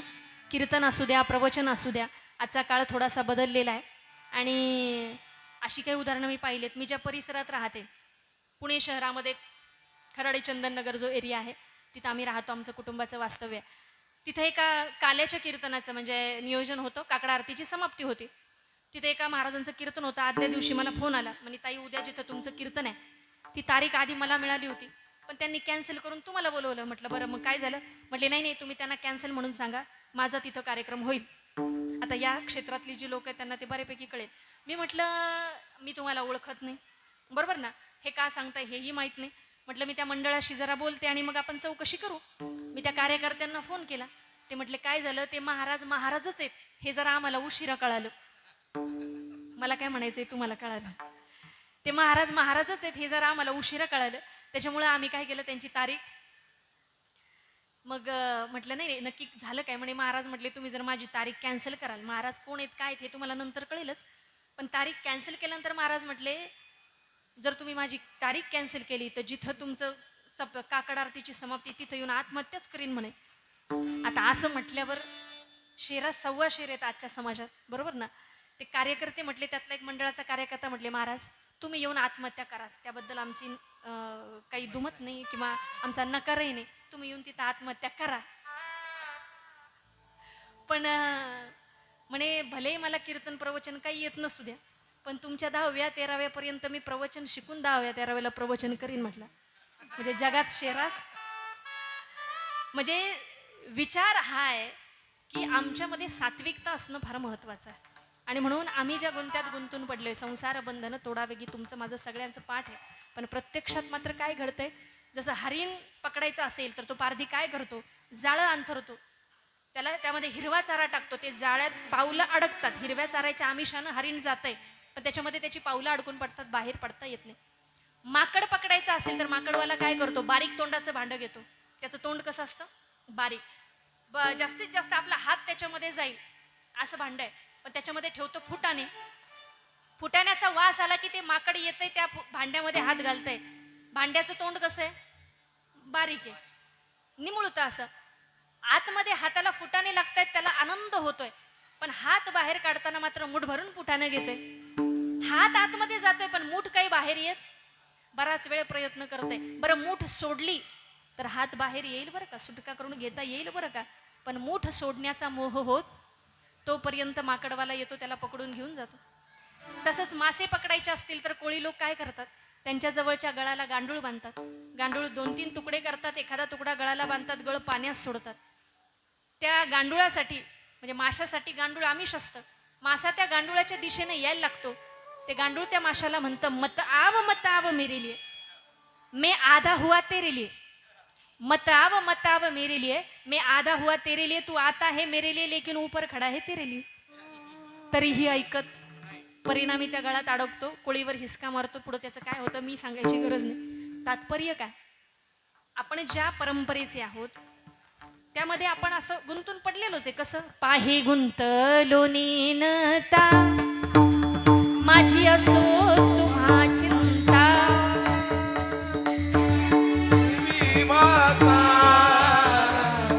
पायी आता राखावे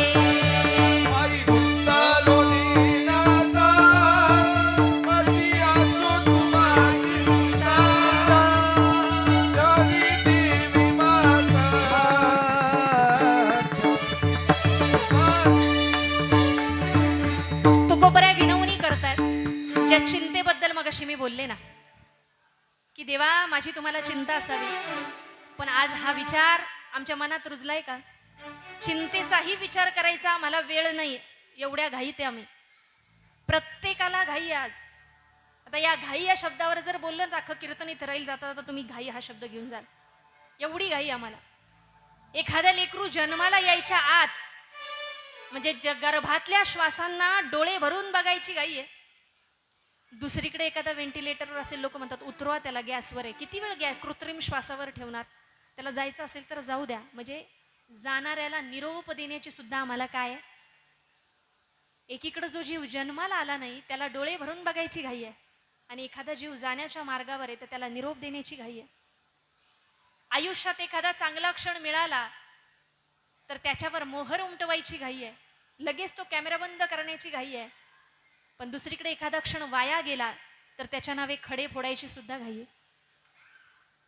प्रत्येकाला घाई आहे. ज्याची केस कमी आहेत त्याला वाढवायची घाई आहे, ज्याची जास्त आहेत त्याला कापायची घाई आहे, ज्याचं वजन कमी आहे त्याला महिनाभरात वजन वाढलं पाहिजे म्हणून ती वजन वाढवायची घाई आहे, ज्याचं वजन जास्त आहे त्याला कमी करायची घाई आहे. बरोबर ना? प्रत्येक गोष्टी लौकिक अर्थानं सुद्धा समोरच्या पेक्षा मी कसा मोठा झाला पाहिजे, म्हणजे लौकिक अर्थानं भौतिक सुखांच्या बाबतीत सुद्धा मोठं होण्याची घाई आहे. प्रत्येक गोष्टीची घाई आहे. रस्त्यानं प्रवास करतोय, पुढच्या गाडीला ओव्हरटेक झालाच पाहिजे. भलेही तुम्ही व्यवस्थित स्पीडनं चाललेले असताल तरी मागे पाट्या लावतात, बघतोस काय रागानं, ओव्हरटेक केलंय म्हणजे घाईच आहे ना. म्हणजे प्रवासाची सुद्धा घाई आहे. पेट्रोल पंपावर घाई आहे, त्याच्या आधी माझ्या गाडीचा नंबर लागला पाहिजे तिथं घाई आहे. प्रत्येक गोष्टीची घाई आहे. आता इथं बसलोय, तुम्हाला मला प्रत्येकाला घाई आहे. बरोबर ना? म्हणजे आता 12 तर वाजून गेलेत, महाराज किती उशीर करतायत, आम्हाला पुढच्या कुठल्या तरी कार्यक्रमाला जायचंय. बरोबर ना? म्हणून श्रोत्यांना घाई आहे. गायक वादक म्हणतील आत्ताचा कार्यक्रम झाला की संध्याकाळी कुठेतरी 709च्या कीर्तनाला जायचंय, म्हणून दुपारी एखाद्या कथेला जायचं असेल तर हे जायचंय ना. हां, म्हणजे आम्हाला पुढच्या कार्यक्रमाला जायची घाई आहे. बरोबर? बरं, पुढं जात असताना आणखी तुम्हाला जशी घाई आहे तशी आम्हा कीर्तनकारांना सुद्धा नारळ, शाल आणि पाकिट घ्यायची काय विठ्ठला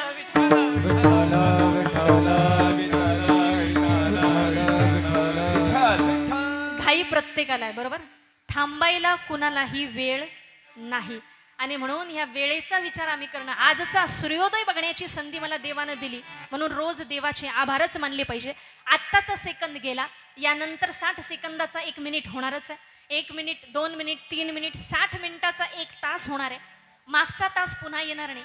असाच दिवस पूर्ण होईल, रात्र होईल, उद्याचा पुन्हा सूर्योदय होईल, 7 दिवसांचा 1 आठवडा होईल, मागचा गेलेला आठवडा पुन्हा उजाडणार नाही.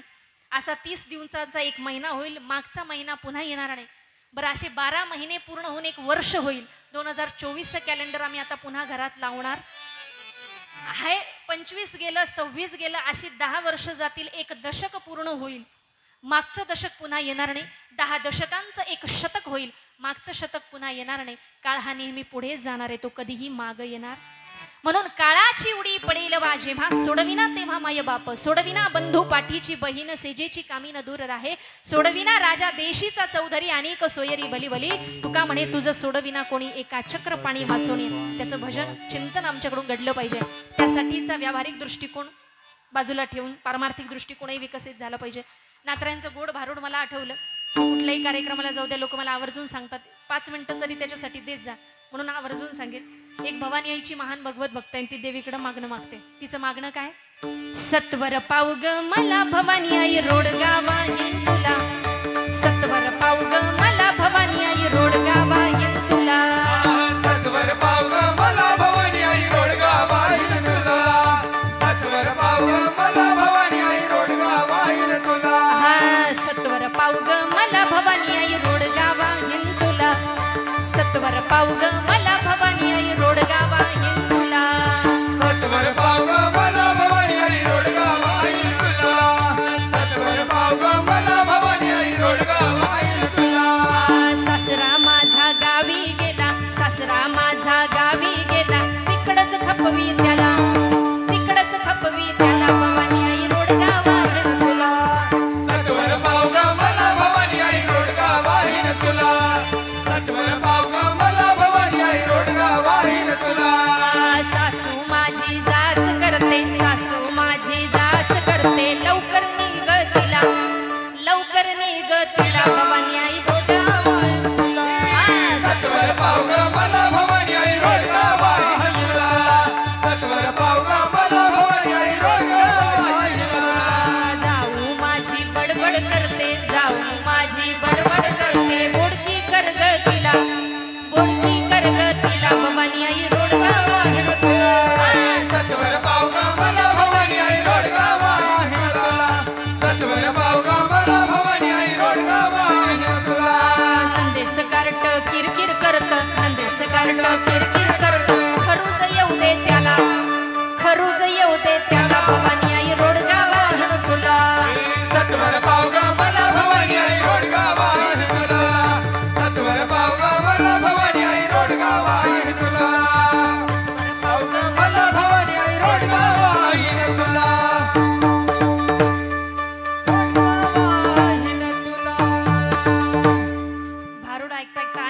सगळ्यांचे चेहरे असे उजळलेले दिसले, म्हणजे जेवढं ऐकू येत होतं सगळ्या आवाजाच्या ह्याच्यातून. हा, सत्वर पाव ग मला भवानी आई, सासरा माझा गावी गेला तिकडच खपवी त्याला, सासू माझी जाच करते लवकर नेग तिला, ननंद बारी बडबड करते बोडकी करग तिला, नंदेचं कार्ट किरकिर करतं खरूज येऊ दे त्याला, नवऱ्याला मारून आहुती देईन मोकळीच करग मला, आणि एकटीच राहू दे मला भवानी आई. आता हे सगळ्या ज्या मागण्या आहेत ना, आपण व्यावहारिक दृष्टिकोनातून सगळी व्यक्तिमत्व उभी केली, पण नात्र्यांना काय म्हणायचं हे आमच्या लक्षात आलं नाही. सासरा म्हणजे कोण आहे? तुमच्या माझ्यातला अहंकार आहे. सासू म्हणजे तिरस्काराची भावना आहे, ननंद नावाची तृष्णा आहे, कामाजी नावाचा नंदव आहे, दोघांचं द्वेष नावाचं कार्ट आहे, अविवेक नावाचा नवरा आहे. हे सगळे माझ्यातले सगळे जे काही दोष आहेत ते दोष संपू दे आणि मला एकटीलाच राहू दे की माझ्याकडून काय होईल, तुझ्या चरणाची अखंडितपणे सेवा होईल. आणि म्हणून आजच्या काळामध्ये आता एक दृष्टांत सांगते म्हणजे लक्षात येईल. एक मित्र दुसऱ्या मित्राला भेटायला गेला. ज्याला भेटायला गेला तो शेतकरी होता, जो भेटायला गेला त्याला शेतीचा काही गंध नव्हता. दोघ जण बांधावर बसले आणि हा म्हटला, अरे तुझ्या शेतात जिकडं तिकडं भोपळेच भोपळे दिसत आहेत. तो म्हटला, माझा मळाच भोपळ्याचा आहे, तिथं वांगी दिसणार नाहीत, भोपळेच दिसणार. तो म्हटला, नाही नाही नाही, एवढे मोठमोठाले भोपळे, एक एक 2-2 किलोचा भोपळा. ते पाहून मला एक प्रश्न पडला. तो म्हटला, काय झालं? म्हटला, देवाला सगळंच कळतं असं अजिबात नाही. तो म्हटला, नक्की झालं काय? म्हणे, भोपळे एवढे मोठमोठाले, एवढं वजन आहे भोपळ्याचं, पण भोपळ्याचं झाड नाहीये. म्हणला, मग भोपळ्याचा काय असतो? वेल असतो की नाही? बरोबर, भोपळ्याचा तर वेल आहे म्हटले. तो म्हटला, हो, मग तुला आश्चर्य कशाचं वाटते? म्हटलं, नाही नाही, ज्या बांधावर बसलो तिथं एवढं भलं मोठं कवठाचं झाड आहे. झाड एवढं भारत असते पण त्याला कवठं कशी आहेत? म्हणे, देवानं कळत नाही कुणाला किती द्यावं, ज्याच्या त्याच्या कॅपॅसिटीनुसार देवानं दिलं पाहिजे. एवढं मोठं झाड त्याला कवठं, आणि एवढा भाला मोठा भोपळा आणि त्याचा काय करंगळीसारखा वेल.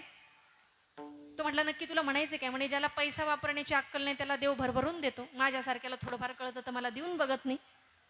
तो शेतकरी म्हटला, देवाला काय कळतं काय कळत नाही हे काय मला म्हटलं कळत नाही, पण तुला मात्र सगळं कळतं एवढं मात्र मला कळालं. मला काय म्हणायचं हेही तुम्हाला कळालं. चला पुढं पुढं जाता जाता मग आता हा म्हटला, याच्या नादी लागण्यात काही अर्थ नाही, पण थोडं ऊन डोक्यावर आलं म्हणून दोघंही तिथं बांधावर झोपले. झोप लागायला आणि मोटार बंद करायची म्हणून शेतकरी आपला उठून गेला. का म्हणून असं घडू नये जो बोलला, का म्हणून असं घडू नये जो बोलला कवठाच्या झाडाबद्दल, त्याच्याच बाबतीत का म्हणून असं घडू नये. घुरमळतच झोपेतच असे डोळे उघडणार इतक्यात वरून एक कौठ पडलं आणि जो बोलला त्याच्या नाकावर असं काही दंदिशी जाऊन आदळलं. असंच आई ग म्हणून उठून बसला आणि म्हटला, देवाचंच खरं आहे का? त्यानं जर चुकून वरती भोपळे लावले असते तर आज काही माझं खरं. विठ्ठल विठ्ठल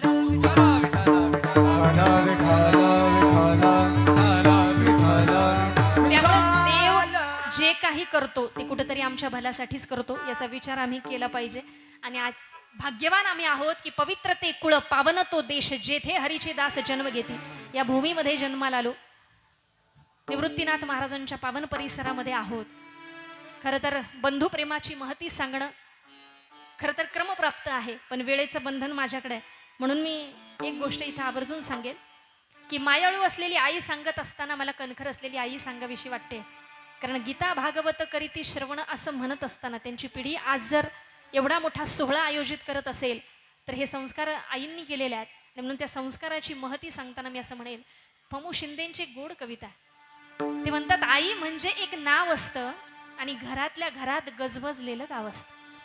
आई म्हणजे एक नाव असतं, घरातल्या घरात गजबजलेलं गाव असतं. ती असते तेव्हा नाही जाणवत, पण आता दिसत नाही कुठे म्हणून नाही म्हणवत नाही. जत्रा पांगते पालं उठतात, पोरक्या जमिनी तुमाळे दाटतात. आई असंच काहीतरी ठेवून जाते मनामनात, जीवाचं जीवालाच कळावं असंच काहीतरी ठेवून जाते घराघरात. म्हणून काय असते आई? तर दुधावरची साय असते, लंगड्याचा पाय असते, वासराची गाय असते, धरणीची ठाय असते. आई असते जन्माची शिदोरी, जी सरतही नाही आणि उरतही नाही. आणि म्हणून आईबद्दल बोलत असताना नकळतपणे मायाळू आई सांगून झाल्यानंतर मला वाटतंय की कणखर असलेली आई सुद्धा सांगायची आजच्या काळात गरज आहे, अगदी 5 मिनिटात. कारण आजचं मला आईंचं भावलेलं जे व्यक्तिमत्व आहे ते कणखर असलेली आई म्हणून भावलेलं आहे. आणि म्हणून मायाळू असलेल्या आईबद्दल मी अनेक कीर्तनातून बोललेले, समोर सगळ्यांच्या डोळ्यात पाणी आहे, मी बोलते आहे, माझ्याही डोळ्यात पाणी. पण आज मला कणखर असलेली आई का सांगावीशी वाटते? मी मध्यंतरी मेळघाटामध्ये एका कॅम्पसाठी गेले. तिथं माझ्या वाट्याला गरुड नावाचा पक्षी आला. गरुड म्हणजे नावातच वजन आहे. लोक म्हणतात नावात काय असतं, शेक्सपियरनं म्हणून ठेवले नावात काय असतं, नावातच बरंच काही असतं, नावासाठी खूप काही असतं, नावामुळं खूप काही घडत असतं. तर तो गरुड नावाचा पक्षी, त्याचं आयुष्य आणि त्याच्याबद्दल अभ्यास करायचा होता. 70 वर्ष जगतो तो. किती वर्ष? 70 वर्ष जगू शकतो. एवढा मोठं आयुर्मान मिळणारा पक्षी आहे. नावात वजन, चालण्या बोलण्या वागण्यात सुद्धा तेवढंच वजन, वजनदार असा पक्षी तो. त्या गरुडाचं आयुष्य कसं असतं, ज्यावेळी त्या गरुडाचं लग्न होतं ना, तेव्हा ती गरुडीने अशा गरुडाची निवड करते ज्याला झेप घेता आली पाहिजे आणि भरारी मारता आली पाहिजे. एखाद्यानं भली मोठी काहीतरी अचीव केलं, साध्य केलं, तर लोक म्हणतात यानं भली मोठी झेप घेतली. पण त्यानंतर अपयश आल्यानंतर ज्यावेळी माणूस पुन्हा उभा राहतो तेव्हा म्हणतात यानं आता भरारी घेतली. हा झेप आणि भरारीतला फरक आहे बरं. मराठी भाषा तितकी गोड आहे, ती माऊलींनीच सांगावं. येथ चातुर्य शहाणे झाले, प्रमेय रुचीसी आले. शहाणपणा आणि हुशारी काय फरक आहे कळतो, फक्त व्याख्येत आपणाला सांगता येत नाही. मराठी भाषा वळेल तशी वळते. तर मराठी भाषेतल्या ओव्या ऐकल्यानंतर सगळ्या माता भगिनींना गोड वाटलं होतं. तसंच ते मराठी भाषेचं सौंदर्य आहे. नुकतंच 98वं अखिल भारतीय मराठी साहित्य संमेलन झालं दिल्लीमध्ये. अध्यक्षस्थानी कोण होत्या? डॉक्टर तारा भवाळकर. त्यावेळी त्या भाषणात अध्यक्षीय वाचण्यात एक साधारण 7-8 मिनिटाचं भाषण आहे. बोलता बोलता काय बोलल्या, मराठी भाषा कधी उदयाला आली, तर ज्या वेळेला एखाद्या आईनं आपल्या लेकरासाठी अंगाई गायली असेल ना, तेव्हा मराठी उदयाला आली. कारण आईची माया काय असते? आईची माया मोठी जशी वडाची सावली, वडाची सावली जशी वडाची सावली, बयेच्या पंखाखाली इसवली रोपयली, इसवली रोपयली, इसवली रोपयली, बायेनं माये माझी नित तुळशी खाली बस, तुळशी खाली बस, नित तुळशी खाली बस, मायेनं माये माझी हुबे हुब गंगाधीस, हुबे हुब गंगाधीस, हुबे हुब गंगा. थोडंसं बसून घ्या, खाली बसून घ्या. बघताय तिथे खाली इसवली रोपयली. त्या गरुड नावाच्या पक्षाबद्दल मी सांगत होते. गरुड नावाचा पक्षी 70 वर्ष जगतो. ती गरुडीन अशा गरुडाची निवड करते की ज्याला झेप घेता आली पाहिजे, भरारी मारता आली पाहिजे. त्या गरुडिनीचं लग्न होतं आणि अशा ठिकाणी समुद्रकिनारी सगळ्यात उंच अशा झाडावर ते घरटं बांधतात आणि त्या घरट्यामध्ये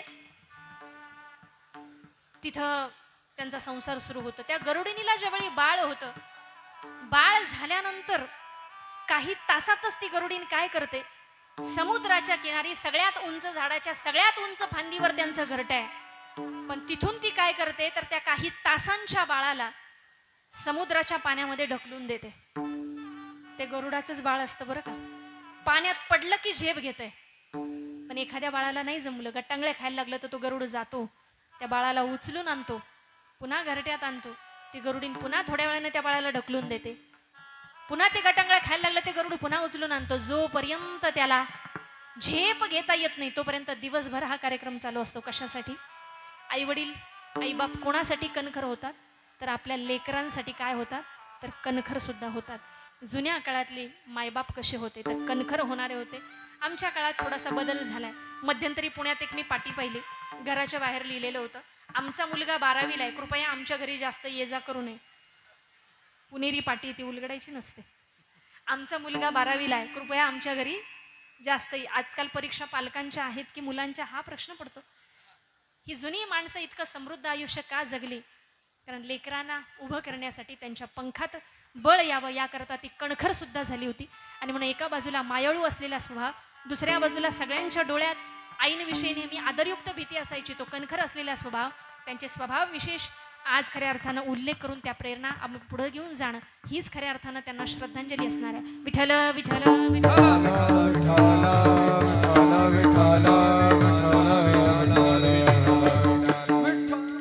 आता तुम्ही म्हणाल की हातात माईक आला की कीर्तनकार बोलत राहतात, सोडायचा काही विचार करत. प्रत्येकाला ती माईकची आवड आहे. ज्याच्या हातात आला त्याला सोडू वाटत. पण 12:15 झालेले आहेत. मला वाटतं अजून थोड्या 10-15 मिनटं सुरू ठेवावं. हळूहळू लोक येत आहेत. आत्ता कुठंतरी बऱ्यापैकी मागच्या अर्ध्या तासात हां, बऱ्यापैकी सगळेजण यायला लागलेले आहे म्हणून फार काही वेळ तुमचा घेणार नाही. परंतु ज्या काही गोष्टी आहेत महत्त्वाच्या विज्ञान, अध्यात्म, इतिहासाच्या, त्याच्याबद्दल बोलणं आजच्या काळाची गरज आहे. आणि म्हणून मी एक नेहमी सांगत असते की मी स्वतः इंजिनिअरिंगची विद्यार्थिनी आहे. सध्या पुणे विद्यापीठाच्या रेडिओला मी पार्ट टाईम जॉब करते आहे. माझा जॉब सांभाळून माझ्या आवडीचं हे जे काही क्षेत्र आहे त्या क्षेत्रामध्ये जेवढं जमेल तेवढं परमार्थासाठी वेळ देण्याचा प्रयत्न मी करत असते. तर इंजिनियर व्हायचं म्हटलं की 12वीला तुम्हाला गणित हा विषय असावा लागतो. ज्या वेळेला गणित हा विषयाबद्दल मी बोलते तेव्हा माझ्या लक्षात येतं की भगवान गोपालकृष्णाचं आयुष्य जर पाहिलं तर मी समजा कम्प्युटर समोर असते, कीबोर्ड असतो, ती बटणं चालू असतात, समोर स्क्रीन असते आणि मग माझ्या मनात विचार सुरू असतात बॅक ऑफ द माइंड की भगवान गोपालकृष्णाच्या आयुष्यानं काय दिलंय. आज आजींच्या नावासमोर कंसात 1947चा जन्म 2024 साली निधन झालंय.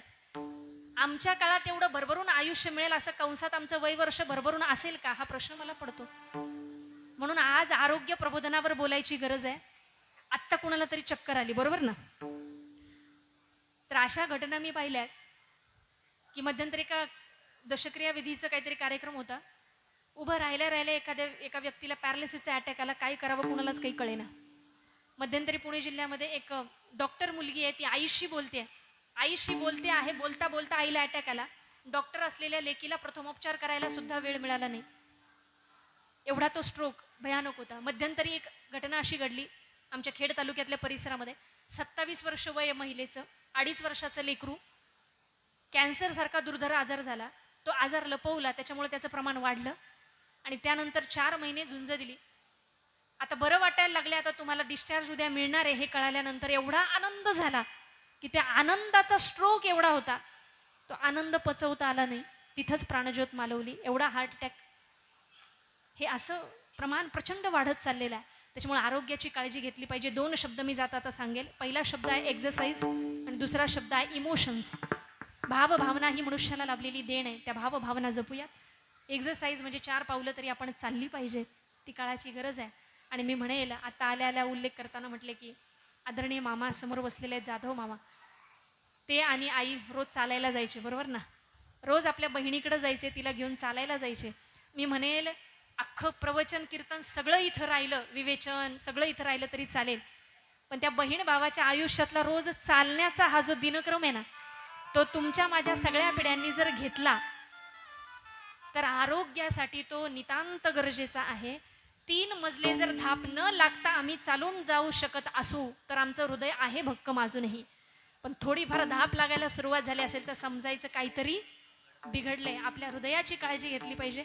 शारीरिक आरोग्याबरोबर मानसिक आरोग्य सुद्धा तितकंच महत्त्वाचं आहे. जर सामाजिक स्वास्थ्य चांगलं राहिलं तर ते मानसिक आरोग्य सुद्धा सुधारलं जाईल. मनाच्या आरोग्याची काळजी घ्या. ती काळजी घेण्यासाठी संतांनी आम्हाला अखंड हा जो प्रेरणेचा झरा आहे, अखंड हा जो रस्ता आहे तो दाखवलेला आहे. म्हणून त्यांच्या वाटेनं म्हणजे मार्ग दावूनी गेले आधी दयानिधी संतते तेनेची पंथे चालो जाता न पडे गुंता कुठे काही. त्यांनी सांगितलेल्या मार्गाने चालण्याचा आपण प्रयत्न करणार आहोत.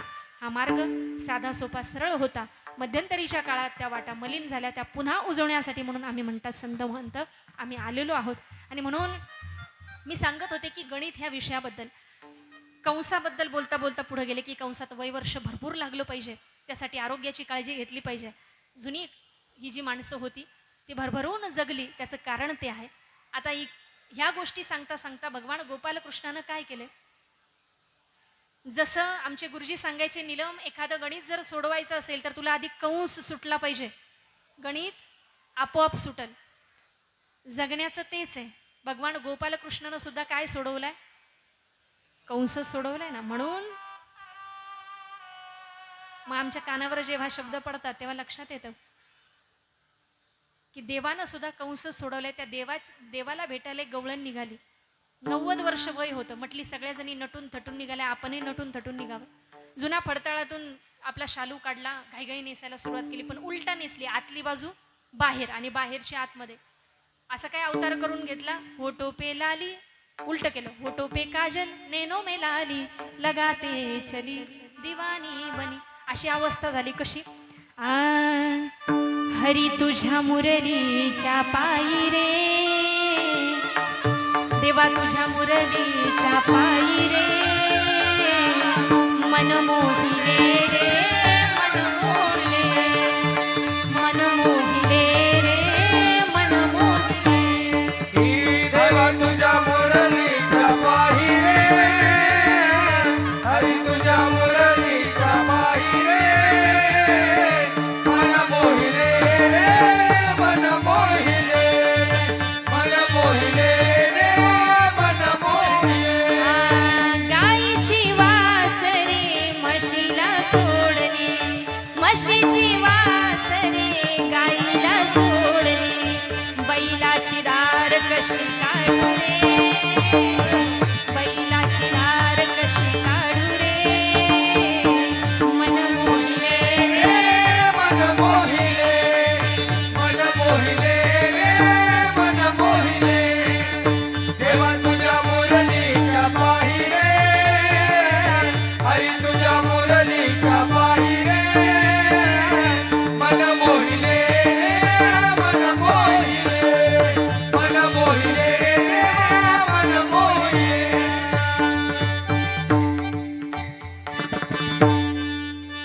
मन मोहिले रे मन मोहिले मन मोहिले रे मन मोहिले मग हे सगळं उलट पालट केलं प्रत्यक्षात यजमान भेटले म्हणे हे आपलंच दिसतंय ते म्हणे हो म्हणे काय अवतार करून ठेवलाय जा बरं ते आवरून ये नीट करून ये ती म्हटली पुन्हा जर का मी आवरायला गेले आणि त्यातच माझा जीव गेला तर कदाचित मला देवाला बघता येणार नाही कारण हरीने माझे हरिले चित्त भार वित्त विसरले असं चित्त आमचं भगवंताच्या चरणी समर्पित झालं पाहिजे त्याच्यासाठी गीता भागवत करीती श्रवण अखंड चिंतन विठोबाचे आणि ते विठोबाचं चिंतन आमच्याकडून घडावं म्हणून सगळ्यांनी आनंदानं प्रेमानं मोठ्या आत्मनिश्चयानं भजन करायचंय सगळा आळस बसलेला सगळा झटकून टाकायचा आहे आणि जमेल त्यांनी हात वर करून मोठ्या आनंदानं भजन करायचंय विठोबा रखुमाई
हार घालतात की त्यातून मीच दिसत नाही काही काही असे काय हार आणतात की ते इथूनच घुसत नाही पण शिंदे परिवार अगदी मापाचा बनवलाय तर दोघी सुना माझ्या कॉन्टॅक्टमध्ये होत्या आणि मला फार समाधान वाटलं की दोघी सुना खरं तर हार घालण्यासाठी समोर आल्या कारण पुस्तकाचे मी जे प्रकाशक आहेत त्याच्यामध्ये दोघी सुनांचं नाव पाहिल्यानंतर मला वाटलं की आजच्या काळात सुना आणि सासू सुनेचं नातं जे काही आहे ना ते सुद्धा इतकं गोड असू शकतं हे मला शिंदे परिवारामध्ये पाहायला मिळालं. आणि त्यांचा जो वावर आहे तो पाहिल्यानंतर वाटलं की खऱ्या अर्थानं असंच हे कुटुंब पुढे मोठं होत राहावं यासाठी मनापासून सदिच्छा देईन. विठ्ठल विठ्ठल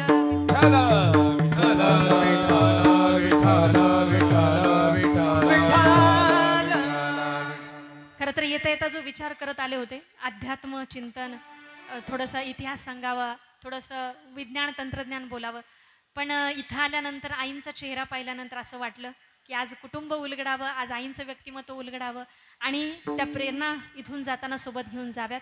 त्या अर्थानं अभंग सोडवण्याचा प्रयत्न केला. विनोदे जास्त काही बोललं गेलं असेल तर ते वजा करा, राहिलेल्या रिकाम्या जागा भरून काढा. त्या जागा भरत असताना सात्विकता मात्र निश्चितपणे असू द्या. मुलांना भरपूर शिकवा, परंतु उच्च शिक्षण देत असताना दुसऱ्या बाजूला मूल्य शिक्षण सुद्धा देत चला, ती काळाची गरज आहे. एवढंच या ठिकाणी व्यक्त करेल. आणि खरं तर प्रत्येकाला घाई आहे, मग अशी मी बोलून गेले बरोबर ना, पण तरी माईक सोडवत नाही. काही काही ठिकाणी बघा सूत्रसंचालकांना मारहाण झाली का, तर आमचं नाव घेतलं नाही म्हणून, लवकर माईक सोडला नाही म्हणून. त्याच्यामुळं त्या माईकवर विशेष आमचं प्रेम आहे, ते सोडू वाटत नाही. परंतु त्या माईकची अगदी व्यवस्थित अशी सिस्टीम जी काही आहे ती ज्यांच्याकडून आपल्याला मिळालेली आहे. आज दादांचं नाव मला माहीत नाही, पण त्यांच्यासाठी एकदा जोरदार टाळ्या होऊ द्या. राहुल महाराज. हां, राहुल महाराजांचे मनापासून धन्यवाद. त्यांना काही सांगावं लागत नाही बरोबर, त्यांनी ते अगदी व्यवस्थित. हां, आणि सगळ्यांचे आभार मला मानायचे आहेत, पण ते आभार मानण्यासाठी मला शब्दात बोलायची गरज नाही. शिंदे परिवाराचं नियोजन एवढं गोड आहे, शिंदे असेल जाधव दोन्ही परिवारांचं नियोजन एवढं गोड आहे की इथं स्टेजवरच सगळ्या गायक वादकांचा सत्कार या ठिकाणी सुरू आहे. आणि म्हणून एकदा जोरदार सगळ्या गायक वादकांसाठी टाळ्या होऊ द्या. आणि सगळ्यात जास्त धन्यवाद जर कोणाचे असतील तर व्यासपीठ जरी आमच्याकडं असलं, आम्ही ग्रामपंचायतीमध्ये 50% आरक्षण घेतलं. किती? पण स्टेजवर माझ्या जोडीला एक कन्या येऊन उभी राहिलेली, तिच्यासाठी टाळ्या होऊ द्या. गेले 2 तासापासून ती उभी आहे आणि म्हणून आमचं जे काही आहे साथ आम्हाला देण्याचं काम तिने केलं. आणि बाजूला जे चिरंजीव उभे राहिले ज्यांनी विणा नेऊन दिला विणेकरांकडं, त्यांच्यासाठी टाळ्या होऊ द्या. म्हणजे समोर मोबाईल आहे आणि तासनतास मुलं गेम खेळत आहे, अशा काळामध्ये जर एखादं लेकरू 2 तास कीर्तनाला उभं राहत असेल, ही सगळी लेकरं इकडं जी जुनी पिढी दिसते ही थोरली पिढी आहे, आमची मधली पिढी आहे आणि ही धाकटी पिढी आहे. या 3 पिढ्याचा संगम खरं तर आज स्टेजवर झालेला आहे. म्हणून या धाकट्या पिढीसाठी खास करून टाळ्या वाजल्या पाहिजे. मी म्हणेल अशी पिढी जर कीर्तनाला साथ द्यायला उभी राहत असेल तर असे वर्षानुवर्ष हा जो सोहळा आहे अशी पुण्य स्मरण निश्चितपणे साजरी होत राहतील. म्हणून सर्वांना धन्यवाद देईल, संपूर्ण परिवाराला मनापासून धन्यवाद देईल. त्यांच्या परिवारातलं हे प्रेम असंच वृद्धिगत व्हावं. आजींच्या गोड आठवणी परिवारानं अशाच जपाव्यात, अशा अर्थानं खऱ्या अर्थानं विनंती करेल किंवा अपेक्षा व्यक्त करेल. आपण सर्व मायबाप श्रोत्यांना वंदन करून माझ्या जीवनामध्ये ज्यांच्यामुळे पारमार्थिक बीज वृद्धिंगत झाले अशा गुरुजनांच्या चरणी सेवा समर्पित करते. सगळं बोलत असताना नकळतपणे वाटतंच हो, आई ही आईच असते. आणि आता माझं 2.5 वर्षाचं लेकरू आहे. आज मी त्याला सोबत घेऊन आले कार्यक्रमाला. 2-2.5 तास ते बाहेर खेळतंय, पण 200 विचार येऊन गेलेत बरं का आत्तापर्यंत. झोपले का काय, खेळतंय का काय, ह्या बाजूला गेले का काय, त्या बाजूला गेले, ते बिंद असते. पण तरीही एवढे विचार मनात येऊन गेले. पण हे व्यासपीठ सांगतं की आपल्या पोटच्या लेकराला, पोटच्या गोळ्याला अफजल खानाच्या भेटीला पाठवणारी माऊली केवढ्या मोठ्या काळजाची, केवढ्या मोठ्या हृदयाची असेल, तो आदर्श आम्हाला लाभलेला आहे. एवढंच नव्हे, अखंड कुटुंब भक्कमपणे उभं करणारी माऊली, आयुष्यभर अत्यंत कष्टातून हे सगळं उभं करणारी, कुटुंब उभं करणारी माऊली, भावा बहिणीचं प्रेम अगदी शेवटच्या श्वासापर्यंत जपणारी माऊली केवढ्या मोठ्या काळजाची असेल. अशा मातेला वंदन करून, तुम्हा सर्व मायबाप श्रोत्यांना वंदन करून एकदा माऊलींचं भजन घेऊन सेवेची सांगता करूया. ज्ञानेश्वर माऊली